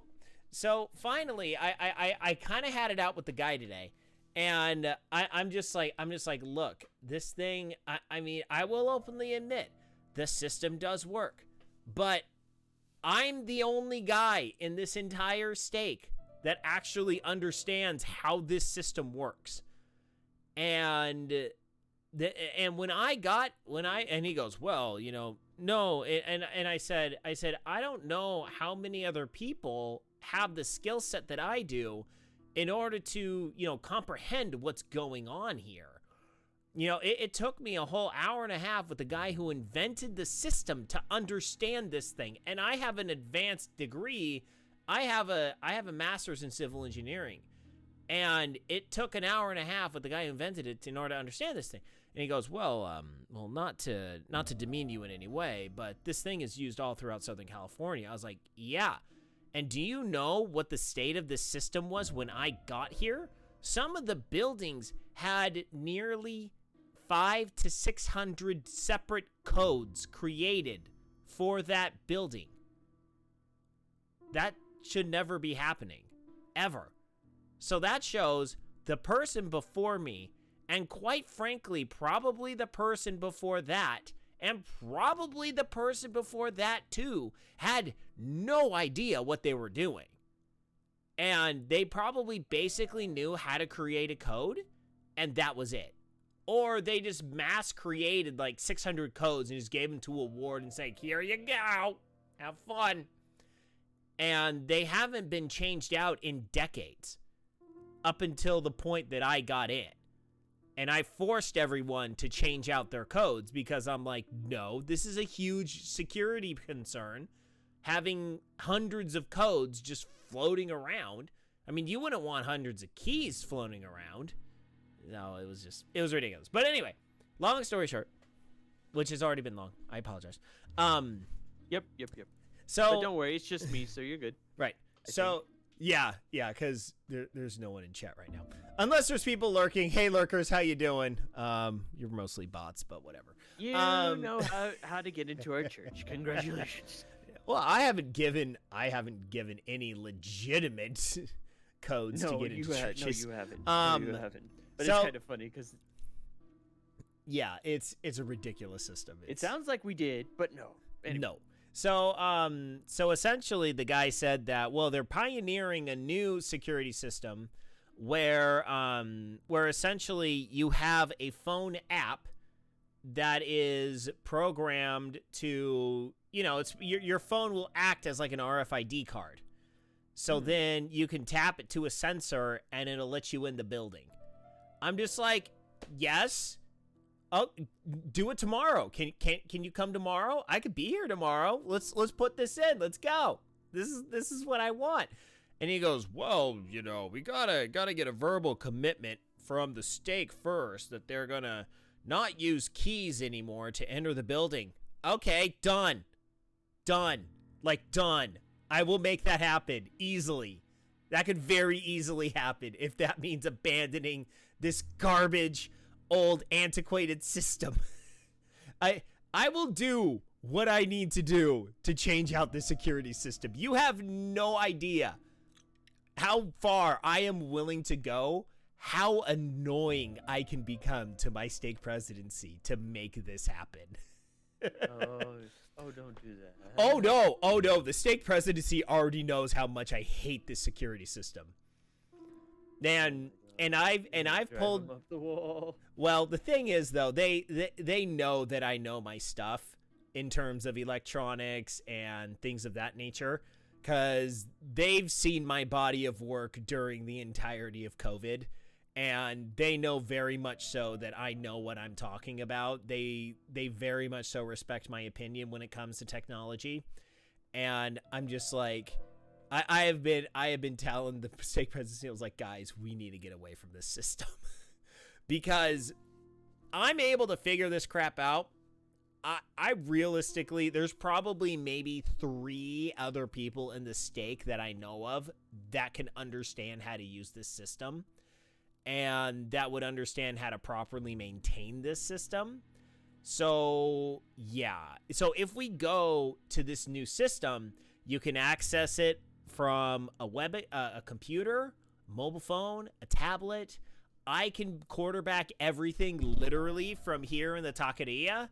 And I can make sure that, all the codes are set up right. I can put in a master kill switch, just in case if there's a building that's gotten out of hand, I can just automatically delete every person on that.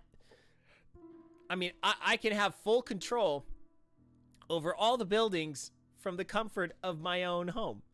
And because one of the biggest problems is, and this annoys me, is that I painstakingly set up codes for every member of the stake presidency and the High Council to be able to go to any building in my stake and use the same code to open up any building. I individually assigned a bevy of codes that are the same at every building, but they've never distributed them to the High Council or the Stake Relief Society. My mom yelled at me so many times. She's like, how do I get a code? I was like, talk to the stake secretary. I gave it to him like 4 times. I don't know what to do anymore. Oh, no. So anyway, I'm very happy that there is light at the end of the tunnel for my literal jihad at this point to get rid of this stupid, get rid of this annoying, get rid of this annoying security system. It's like, ugh. Did Cust drop it when you opened the window? Or was it Mrs. Marbury while she was cleaning? Alright, what's this letter? John Milligan, Managing Director, Silky Legs, Frederick Street, Leicester. To A.B. Cust, Marbury. Dear Sir, further to our letters dated 5th and 10th of the month, we confirm we are you as door-to-door salesman, according to the conditions stated in our previous. Regarding the schedule of your rounds, please do as following. June 21, Andover. Arrive by train the 20th. This letter establishes that Cust went to Andover, but the ink has hidden the destinations of his other trips. I know from Mrs. Marbury that he went to Churston. I just have to show that he went to Bexhill, and I will have proved that he was present at... All right.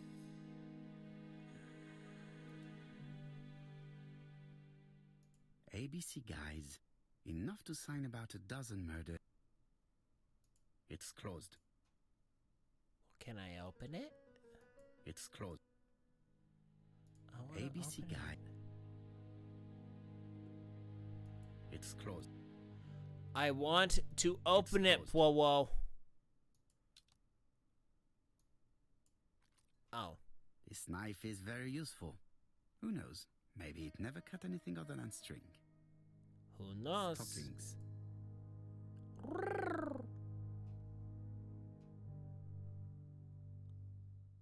Oh, we all know my hosary's still bunching.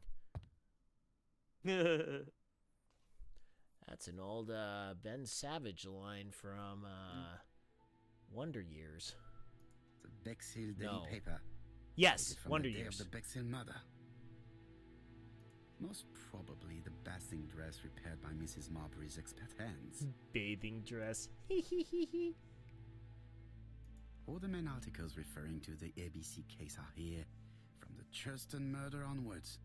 Nothing before that date.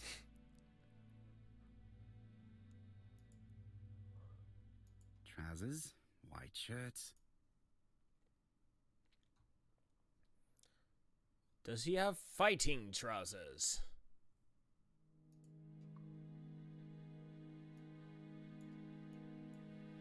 Laudanum Cameron's chemists. Laudanum, a medicine for coughs. It is what Dr. Clark prescribed. The subject with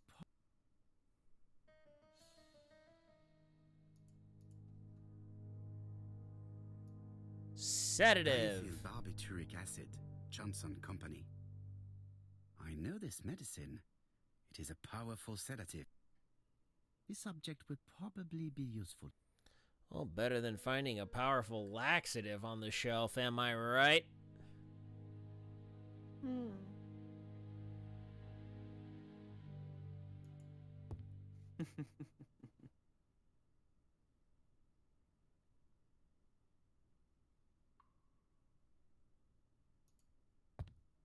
War of 1914-1918. An army dispatch, wounded on the Somme front, victim of a gas attack.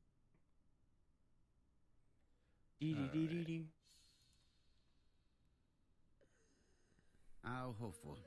This place is a real mess. Oh. It is You call that a mess? I call that a mess of a crockery. Oh, the bed is slightly misaligned. That Mr. Cust is Oh, not very whatever concerned shall about we It's do? slightly misaligned. Could it say disheveled? Disheveled, you know, Okay, we got everything here. Okay, I think we've run through everything here. It is not the right time. Okay, or not. Fine, Powo. Okay, what else do we got here? It's not the right time. What are you talking about? It's not- ABC guys, enough to...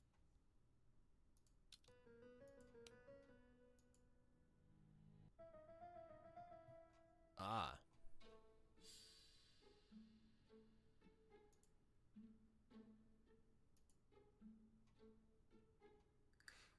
Where's Monk when you need him? The register shows that Cust did not sleep at the guest house on the day of the murder. Where was he? Bexhill. The Bexhill paper reveals it. Cust bought this newspaper in Bexhill on July the 25th. Bingo! +5 ego points. Yes. Okay. So we still need to search the gosh darn room. What more? The least we can say that Mr. Cust is not very concerned about order and balance. Yeah, his feng shui sucks. Alright, what else do I have to look at? Gosh dang it.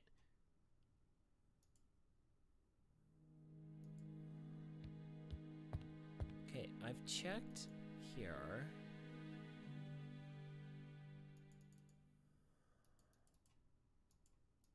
What about... No. What else do I have to look at? Look at the mirror. I've checked... Or at least I already checked the mirror. I twirled my mustache. There you go. Twirl the mustache. The least we can say that Mr. Cust is not very concerned about order and balance. Oh, wait. What else? What do I have at my disposal?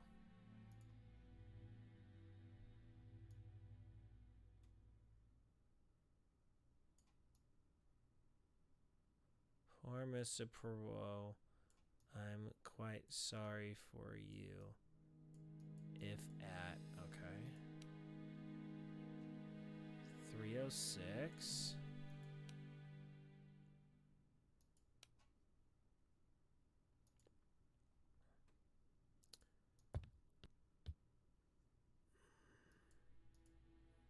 Okay, so I need to be able to... John Milligan. Dear sir, further regarding the schedule of you your can't flip the page? This letter established... No. I guess not. Okay, so I can't... Did Cust drop it when you're... It's... Okay, so I got a key, I got a ribbon. What the frick else can I do here? Okay, I can't search his trousers there. Alright, we're going. We're checking the walkthrough. Let's see here. Okay, so I already did all that.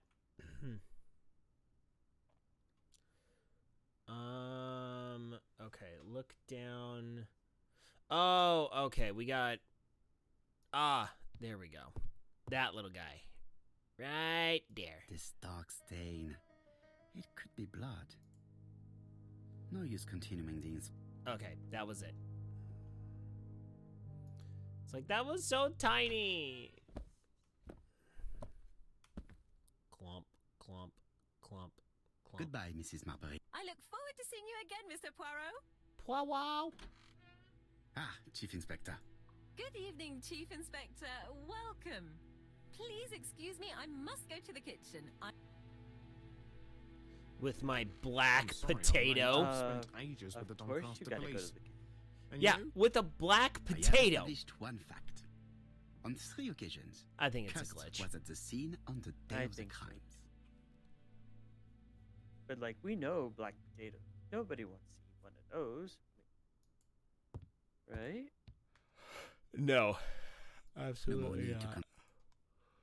Okay, so we're good with that.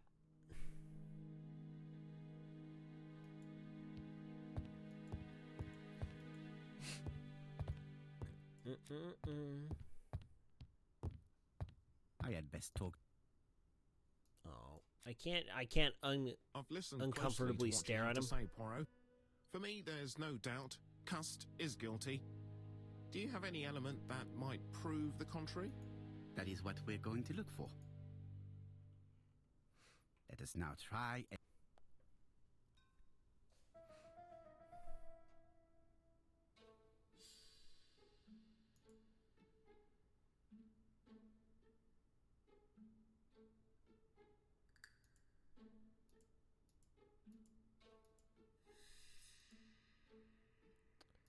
Let's see here.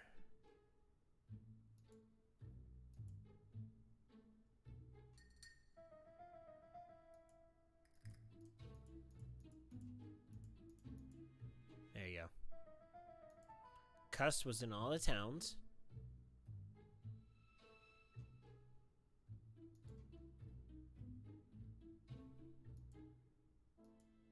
Oh, blast it.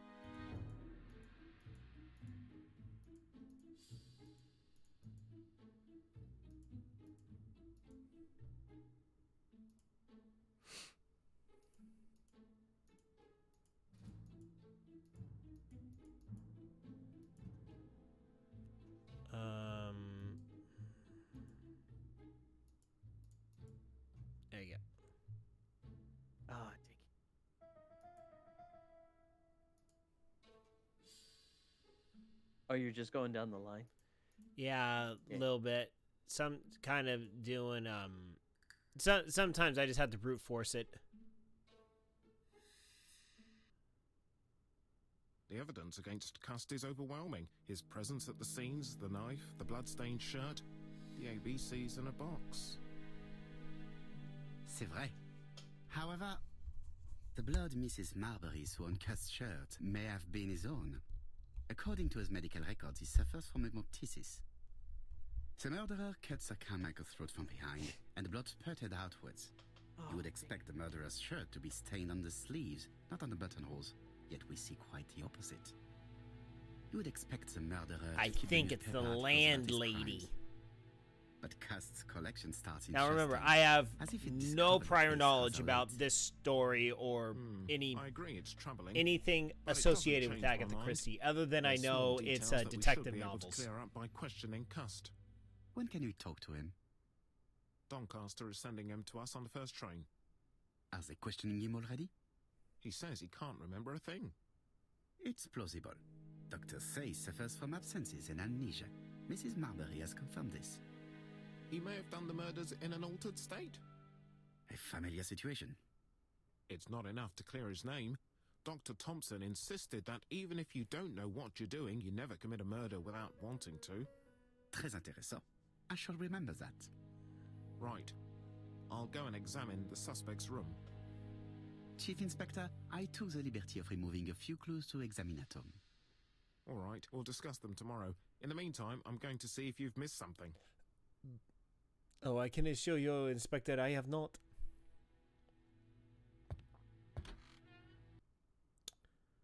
All right.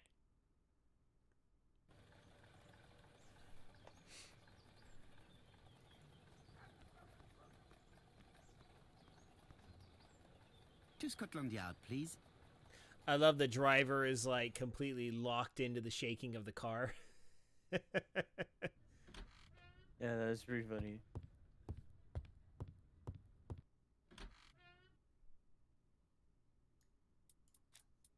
Candelabra mustache. This man is not in good shape. He's kind of dying.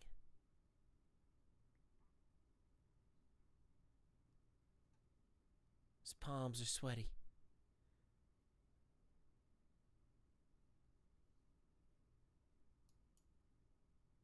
He is worried and very tired, and other police have been hard on him. Good. They've worked him over, turned the screws on him, so to speak. What do you want from me? To murder you. Wait, what? Good day, ABC. Do you know who I am? Someone who's got it in for me. I am Hercule Poirot, and I want nothing other than the truth. Ah, you're the detective. Yes, I am the person you have been sending the letters to. I didn't write these letters. I've already said so.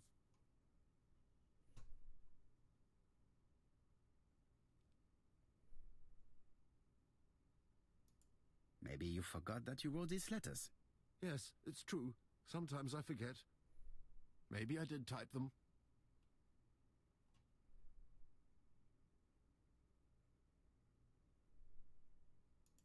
Are you capable of murder, Mr. Cust? All these questions are giving me a headache.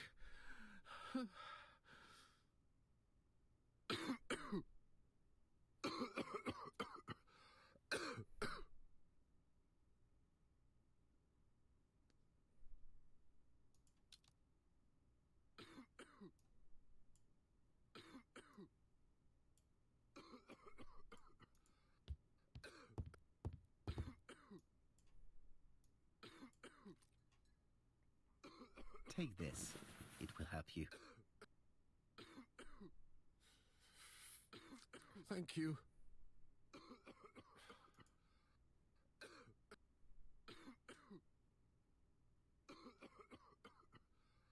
Chug, chug, chug. Oh, good God, my shirt is covered in blood again. Bon. I now know where the bloodstains Mrs. Marbury saw came from. Are you well enough to speak? Yes, I feel much better.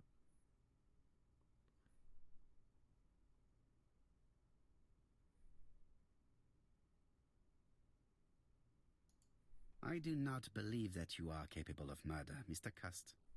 I hope not.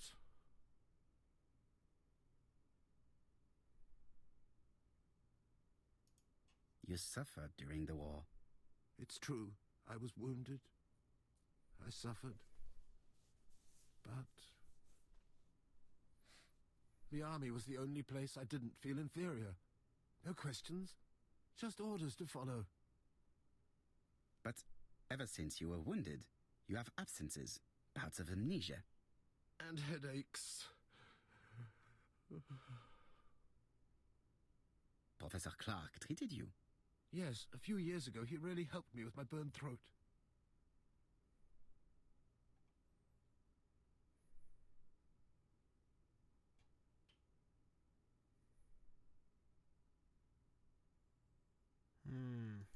Of course, you never considered killing a doctor who took such good care of you. No, never.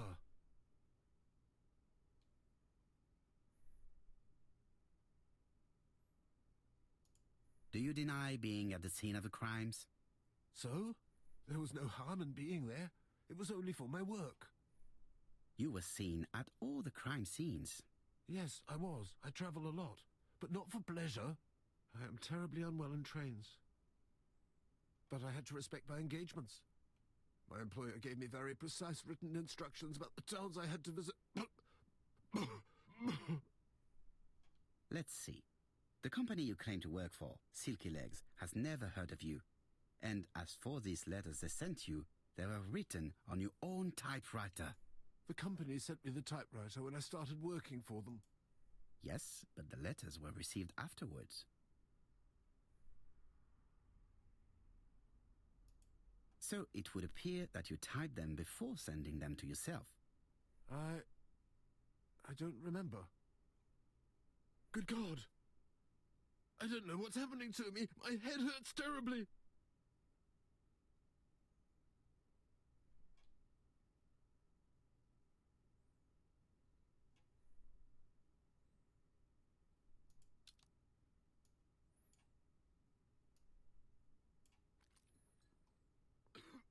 Take this. It will help you.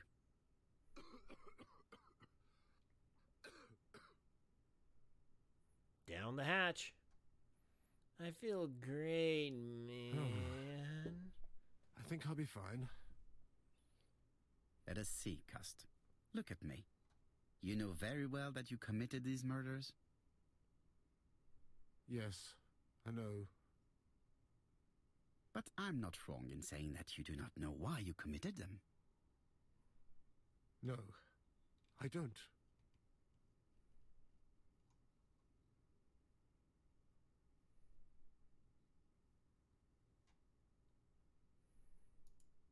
Let us leave Cust alone.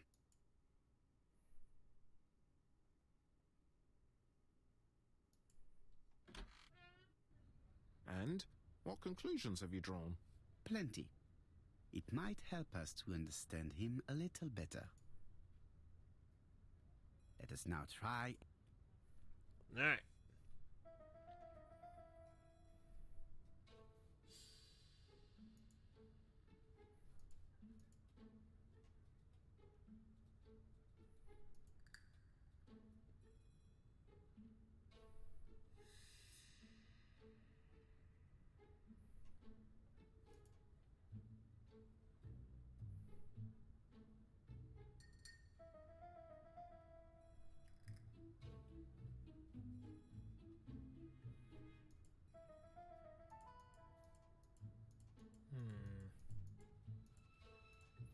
All right, we're gonna brute force this one.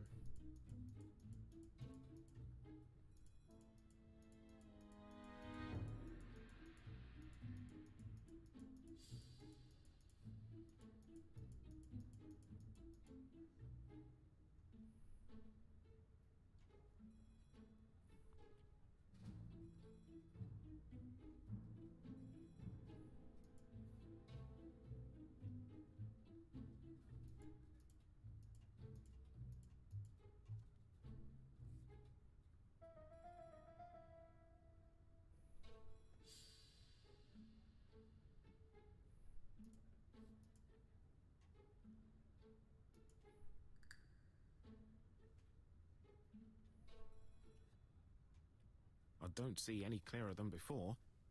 This is worse. There is one point to highlight. C'est curieux. Cust admits that he killed, but he does not know why. What did Dr. Thompson say? Even if Cust killed while in an altered state, it still must have been his deepest desire. He must have had a motive. Let's keep it simple. Never mind his motive. He confessed. But you see, he can confess to anything and everything. He denied the murders and then he confessed to them. He confirmed that he never typed the letters. Then, with great ease, I managed to get him say quite the opposite. Come on, he behaved like a guilty man. He lied to his landlady. Maybe it Because was deep the down, he believes landlady. himself guilty. From the papers, he noticed that he had always been at the scene of the crimes. He must think that he killed and then simply forgot what he had done. How can you be so sure? Let us look at his psychological profile. You will understand my point of view. Let us now try and get our brain cells to work. All right.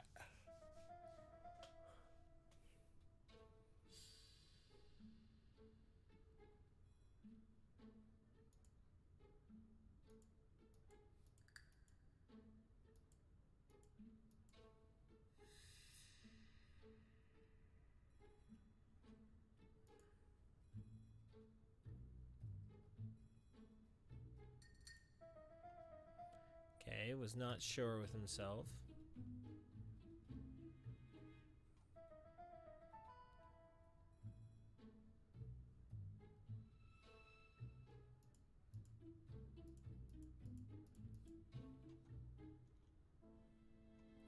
Completely harmless. That's why I forgot all about him. Ouch.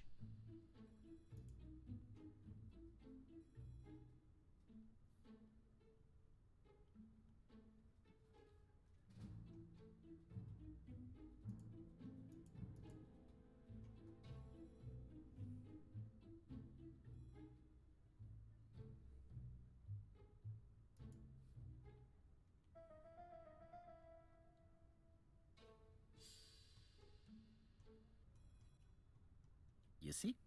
Cust's character is quite the opposite of the murderer's. But if he's a madman, can we really talk about his character? You know very well that our murderer does not behave like a psychopath. Apart from the signature, there is no ritual or repetition in the choice of victims.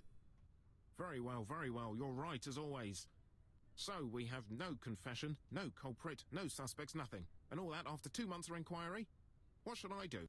Have faith. One day more.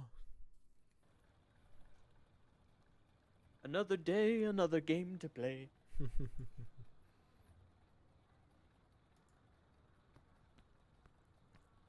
To Whitehaven, please. To Whitehaven. Here, let me check something real quick. I'm going to check my timeline here.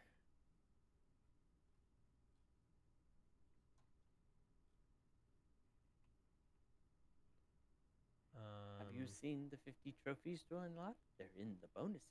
Oh yes. Okay. We're gonna finish this game tonight. We're pretty close here. Hey! Cust's arrest is a great success for you, Poirot. It's all clear now, except maybe 1 or 2 details. Details. Ah, mon ami. The devil is in the detail, as we say. Excuse me? I like Patience, devils. Hastings. Everything will be clear once our guests arrive. Best be prepared. Slip a revolver into your pocket before they do. A revolver? But Poirot, what are you afraid of? Everything. Trust me. It is important you carry a weapon for this meeting. I will lend you mine. What about telling me what you have in mind? Murder. Sure, you wouldn't be able to play your role. Wait 1 moment, I will bring you my weapon. Raise your weapon. All right. Ah.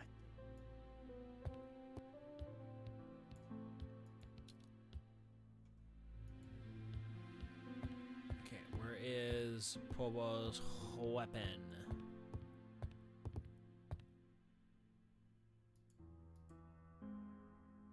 Did Perot in this particular stance? It always looks like he's like either trying to hold in a fart or trying to pinch a fart. I can't figure out which one it is. Oh no, it's based off the BBC's Eric Poirot, the one actor's character. Hastings photo album. In the old BBC shows on like public television. Yeah.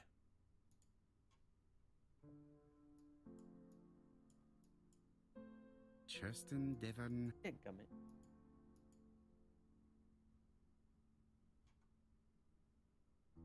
Okay. Where is your weapon? Oh wait, is he? What about Ted? Surtout pas. I was gonna say, is Perot like freaking packing this whole time? We didn't know. Okay, so it's not there. Where the heck is his gun? Oh, in here probably. The white ammunition are blank cartridges. The others are real bullets. The revolver is loaded with blancs. I still have time to choose real bullets. The revolver... Yeah, I want them The to be... revolver is loaded with blancs. Okay, what we're gonna do here, though... Oh, I can't save it? That sucks. Oh well. What about... Surtout pas. You wouldn't be able to play your role. Okay, we're gonna... Voila, I don't trust you.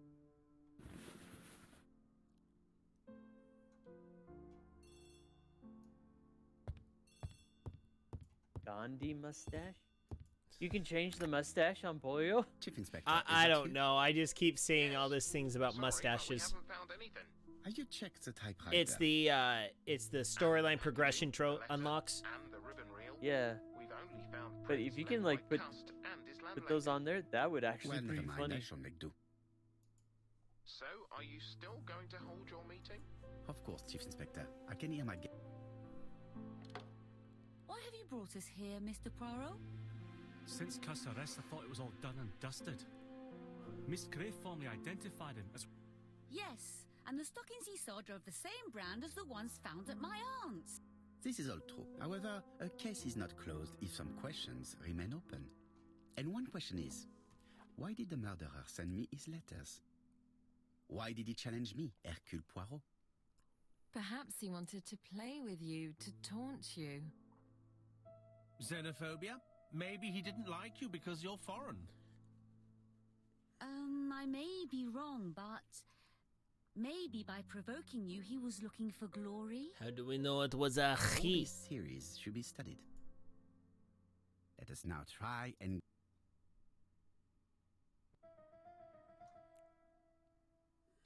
Let's see here.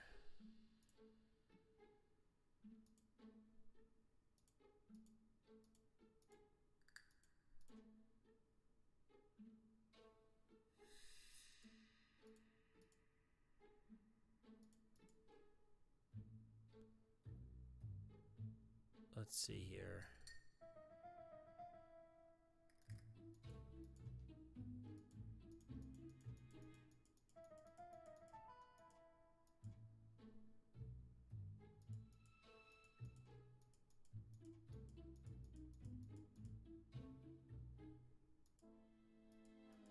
All right, we're gonna brute force this one.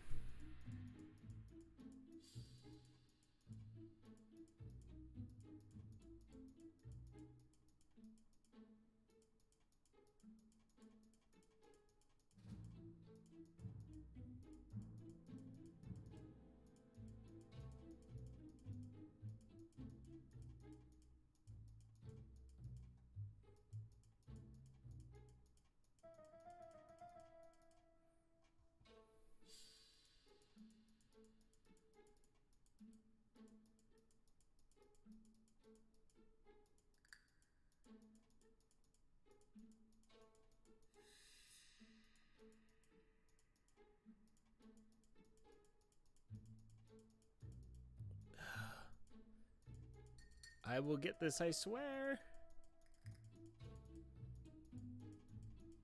There you go.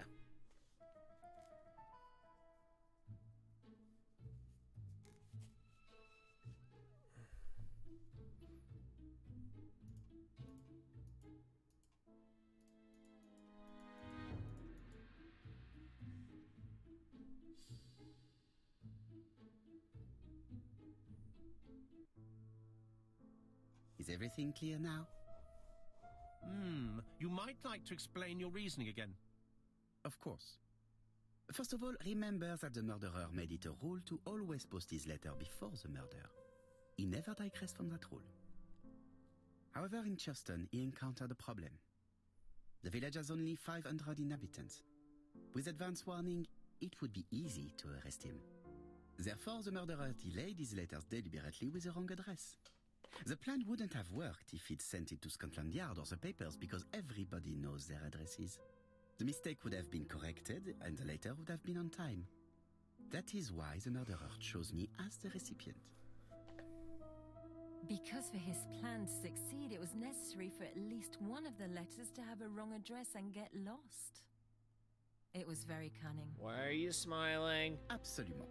It is a very subtle plan. It matches the profile we have drawn up of him perfectly. That of an intelligent, daring and calculating murderer. But that's not how you describe Cust. You are quite right, mademoiselle. Like you, I find it hard to believe that this dull character is the clever murderer we are looking for. Do madmen... I mean, if he's mad... No doubt. But the murderer is not mad. All the specialists agree that he does not have the profile of a psychopath. But if Cust is not guilty, how do you explain his presence at the scene of the crime? Mr. Clark, the answer to your question is in the medical records of your brother's patients. Documents which Cust most certainly did not have access to. Let us now try.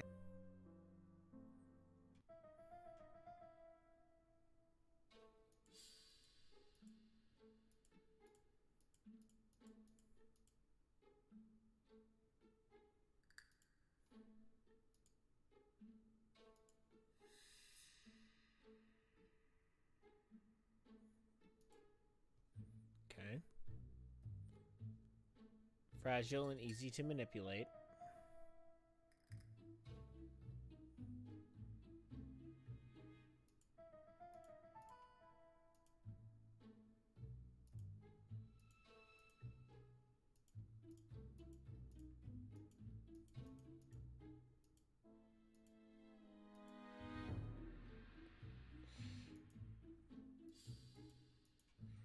See, how do we explain Cust's presence at the crime scenes?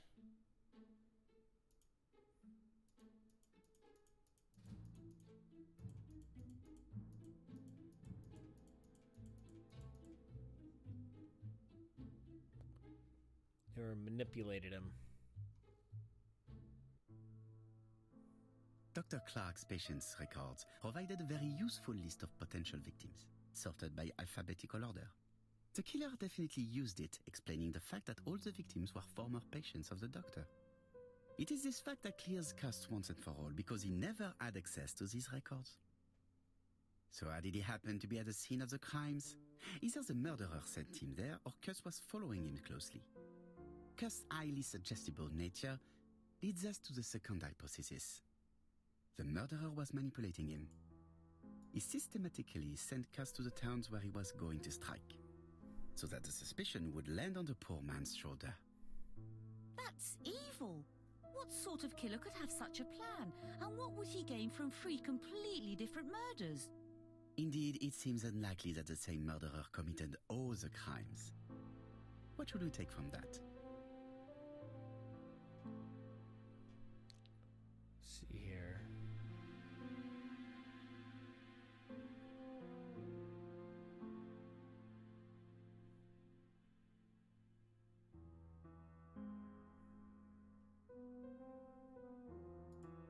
Just one murder was of benefit to the murderer. The others were just diversions. On reflection, there is only one conclusion. The murderer killed once out of interest and twice to divert our attention. This reasoning points at 2 potential culprits. Franklin Clark. Donald Fraser? Yes, mademoiselle. That's good thinking. Mr. Fraser may have killed Betty out of jealousy. Mr. Clark may have killed his brother in order to inherit his large fortune.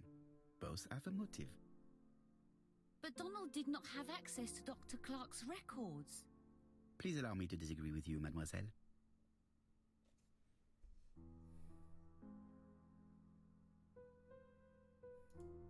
He works for Court and Brunskill, one of whose clients was Sir Carmichael. It doesn't prove that I went to Comeside. You could have done it, and you may have used the opportunity to take a look at Sir Carmichael's records. You think I'm guilty?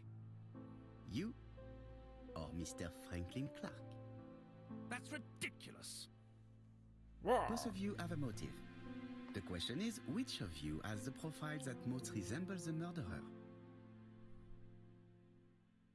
Let us now try and get our brain cells to work.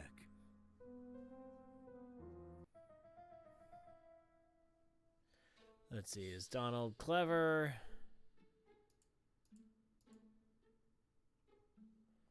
Bright man with a promising career.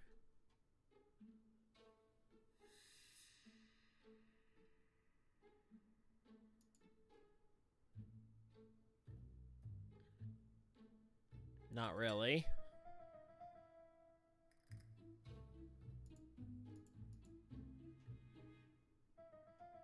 Definitely a seducer.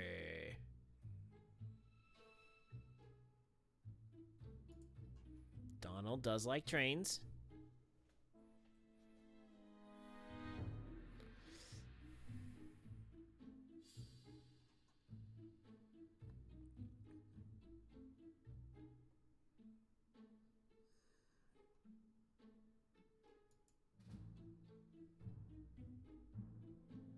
Definitely generous. Ladies and gentlemen, Donald may share many character traits with the murderer, but he does not have his cold indifference. He has a temper. It is hard to imagine him planning anything. Also, jealousy is his motive, and crimes of passion are rarely planned. Right, I suppose it's my turn to be subjected to the same scrutiny. Yep, pucker up, Buttercup. Let us now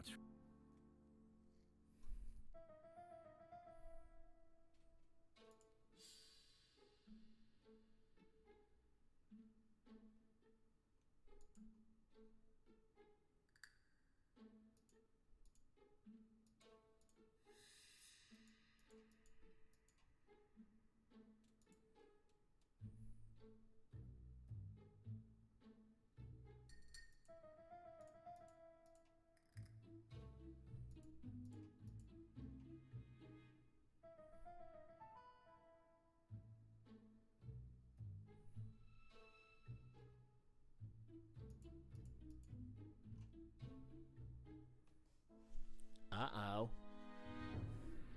Could be Franklin.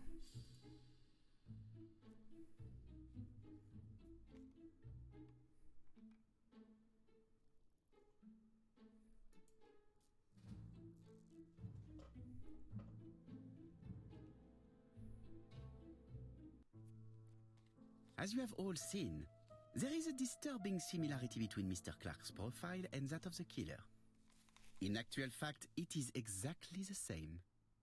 Mr. Poirot, your psychological studies are interesting, but your conclusions do not add up. Why would I have wished my brother's death? The inheritance is lawfully mine. I just have to wait. No, you had to act quickly.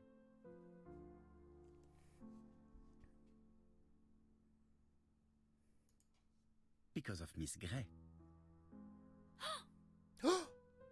Mademoiselle, although you haven't been telling the truth, there is no doubt in my mind that you would have found a way to marry Sir Carmichael after Lady Clark's death. For you, Mr. Clark, it was a disaster. If Miss Grey had children by your brother, you would not have inherited a thing. Oops. You realized the danger after reading several letters from Comeside, especially one in which your brother opened his heart to you. So you hurried home from China, and you took action. In truth, Cust was no more than a puppet manipulated by the real culprit. You, Mr. Clark. Dun, dun, Such dun! an imagination, Mr. Poirot. In fact, nobody manipulated Cust. The famous instructions he received by post. He wrote them on the typewriter. We know that for sure. Oh no. You know perfectly well. That is not true. Eh bien voilà. Light has now been shed on the ABC murders. What was that weird camera Your theories switch? are ingenious, but you haven't any proof. One point to him. For the moment, I have no material proof. Either I admit to it, or I bluff.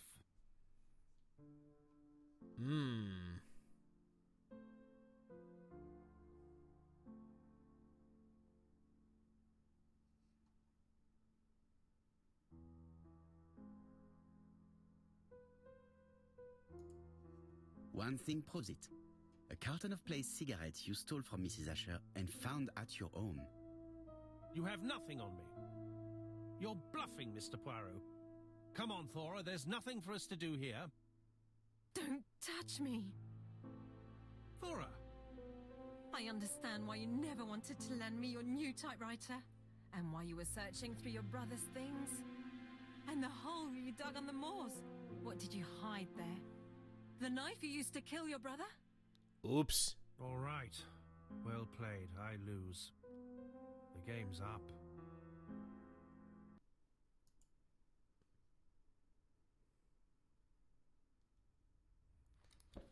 Uh-oh. Don't come near me! Don't come near me! I'll never let you take me, Mr. Poirot. Oh gosh.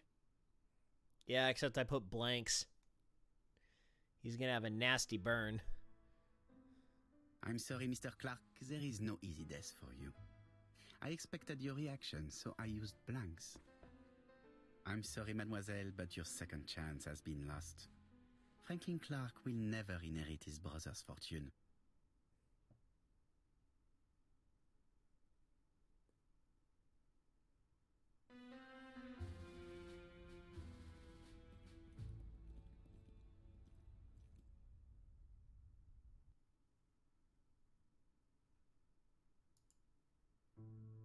So how'd you know to use the Disappointed blanks? at having missed the chance to become Lady Clark, Thora Grey left England. 1 second. Let's get through the epilogue.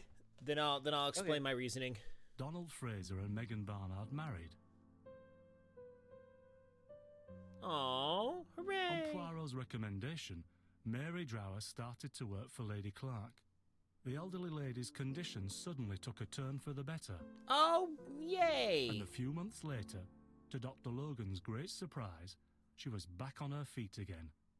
According to this eminent physician, it appears to be an extremely rare case of spontaneous remission. Lady that's Clark good. has enjoyed very good health ever since.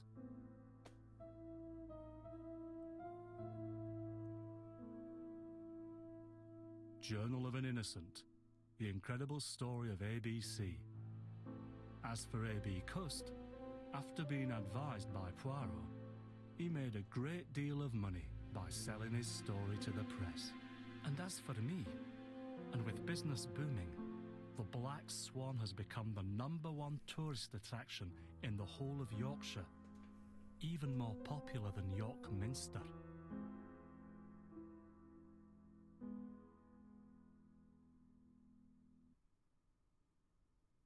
Hooray! All right. So how did I know to use the blanks? Well, Yeah. I kind of had it was like a 50-50 chance here because I knew that this is going to play out either one of two ways.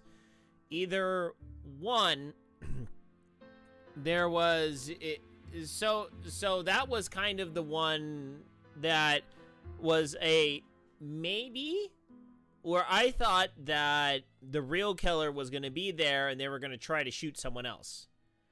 So you either have two situations, maybe three. Situation one, person steals the gun, tries to kill someone else, or tries to kill himself. They're kind of both the same thing. The real killer steals the gun. Or number two, the killer actually has their own gun, and then the the Hastings would be right behind him with the gun to his head and say, drop it, you know.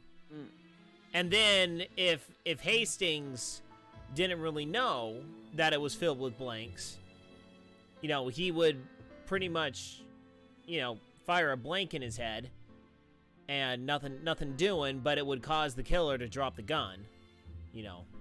I don't know. So, it was pretty much a 50-50 gamble, and I figured going safe and not having live ammunition would be a better way to go. So, all right, so let's check out the bonuses, the trophies. Okay, so I didn't get Eagle Eye.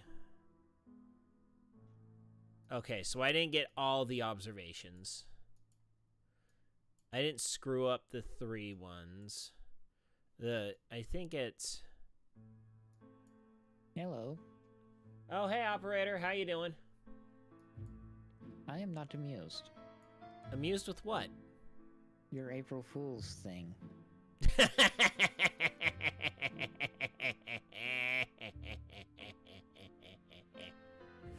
Oh, come on. There's a reason I chose. There's a reason I chose the single people to make that joke. I said we were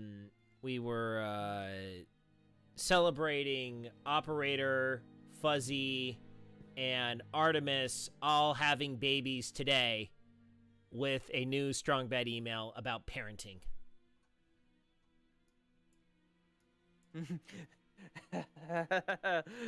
Because I mean, since they're new parents, you know, gotta give them the tips on parenting.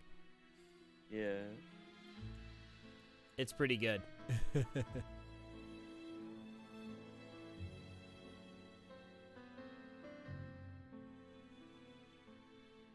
Oh, okay. We almost killed Dunbar.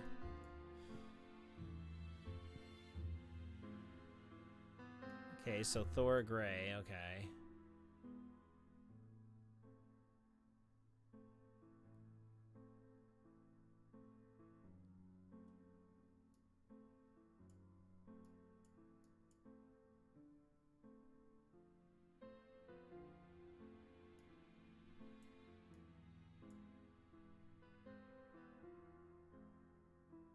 Oh, I took care of Lady Kark and Tusk. Alright. Okay. Well, that's it for the ABC Murderers. We're done with that game now. So, yeah. So, well, that's pretty much going to be it for me tonight. So, wow, holy crap, it's almost midnight. Well, at least I got the game done. That's the thing that's important. I'm going to hurt tomorrow a little bit, but that's okay. So yeah, so that's it for streaming this week.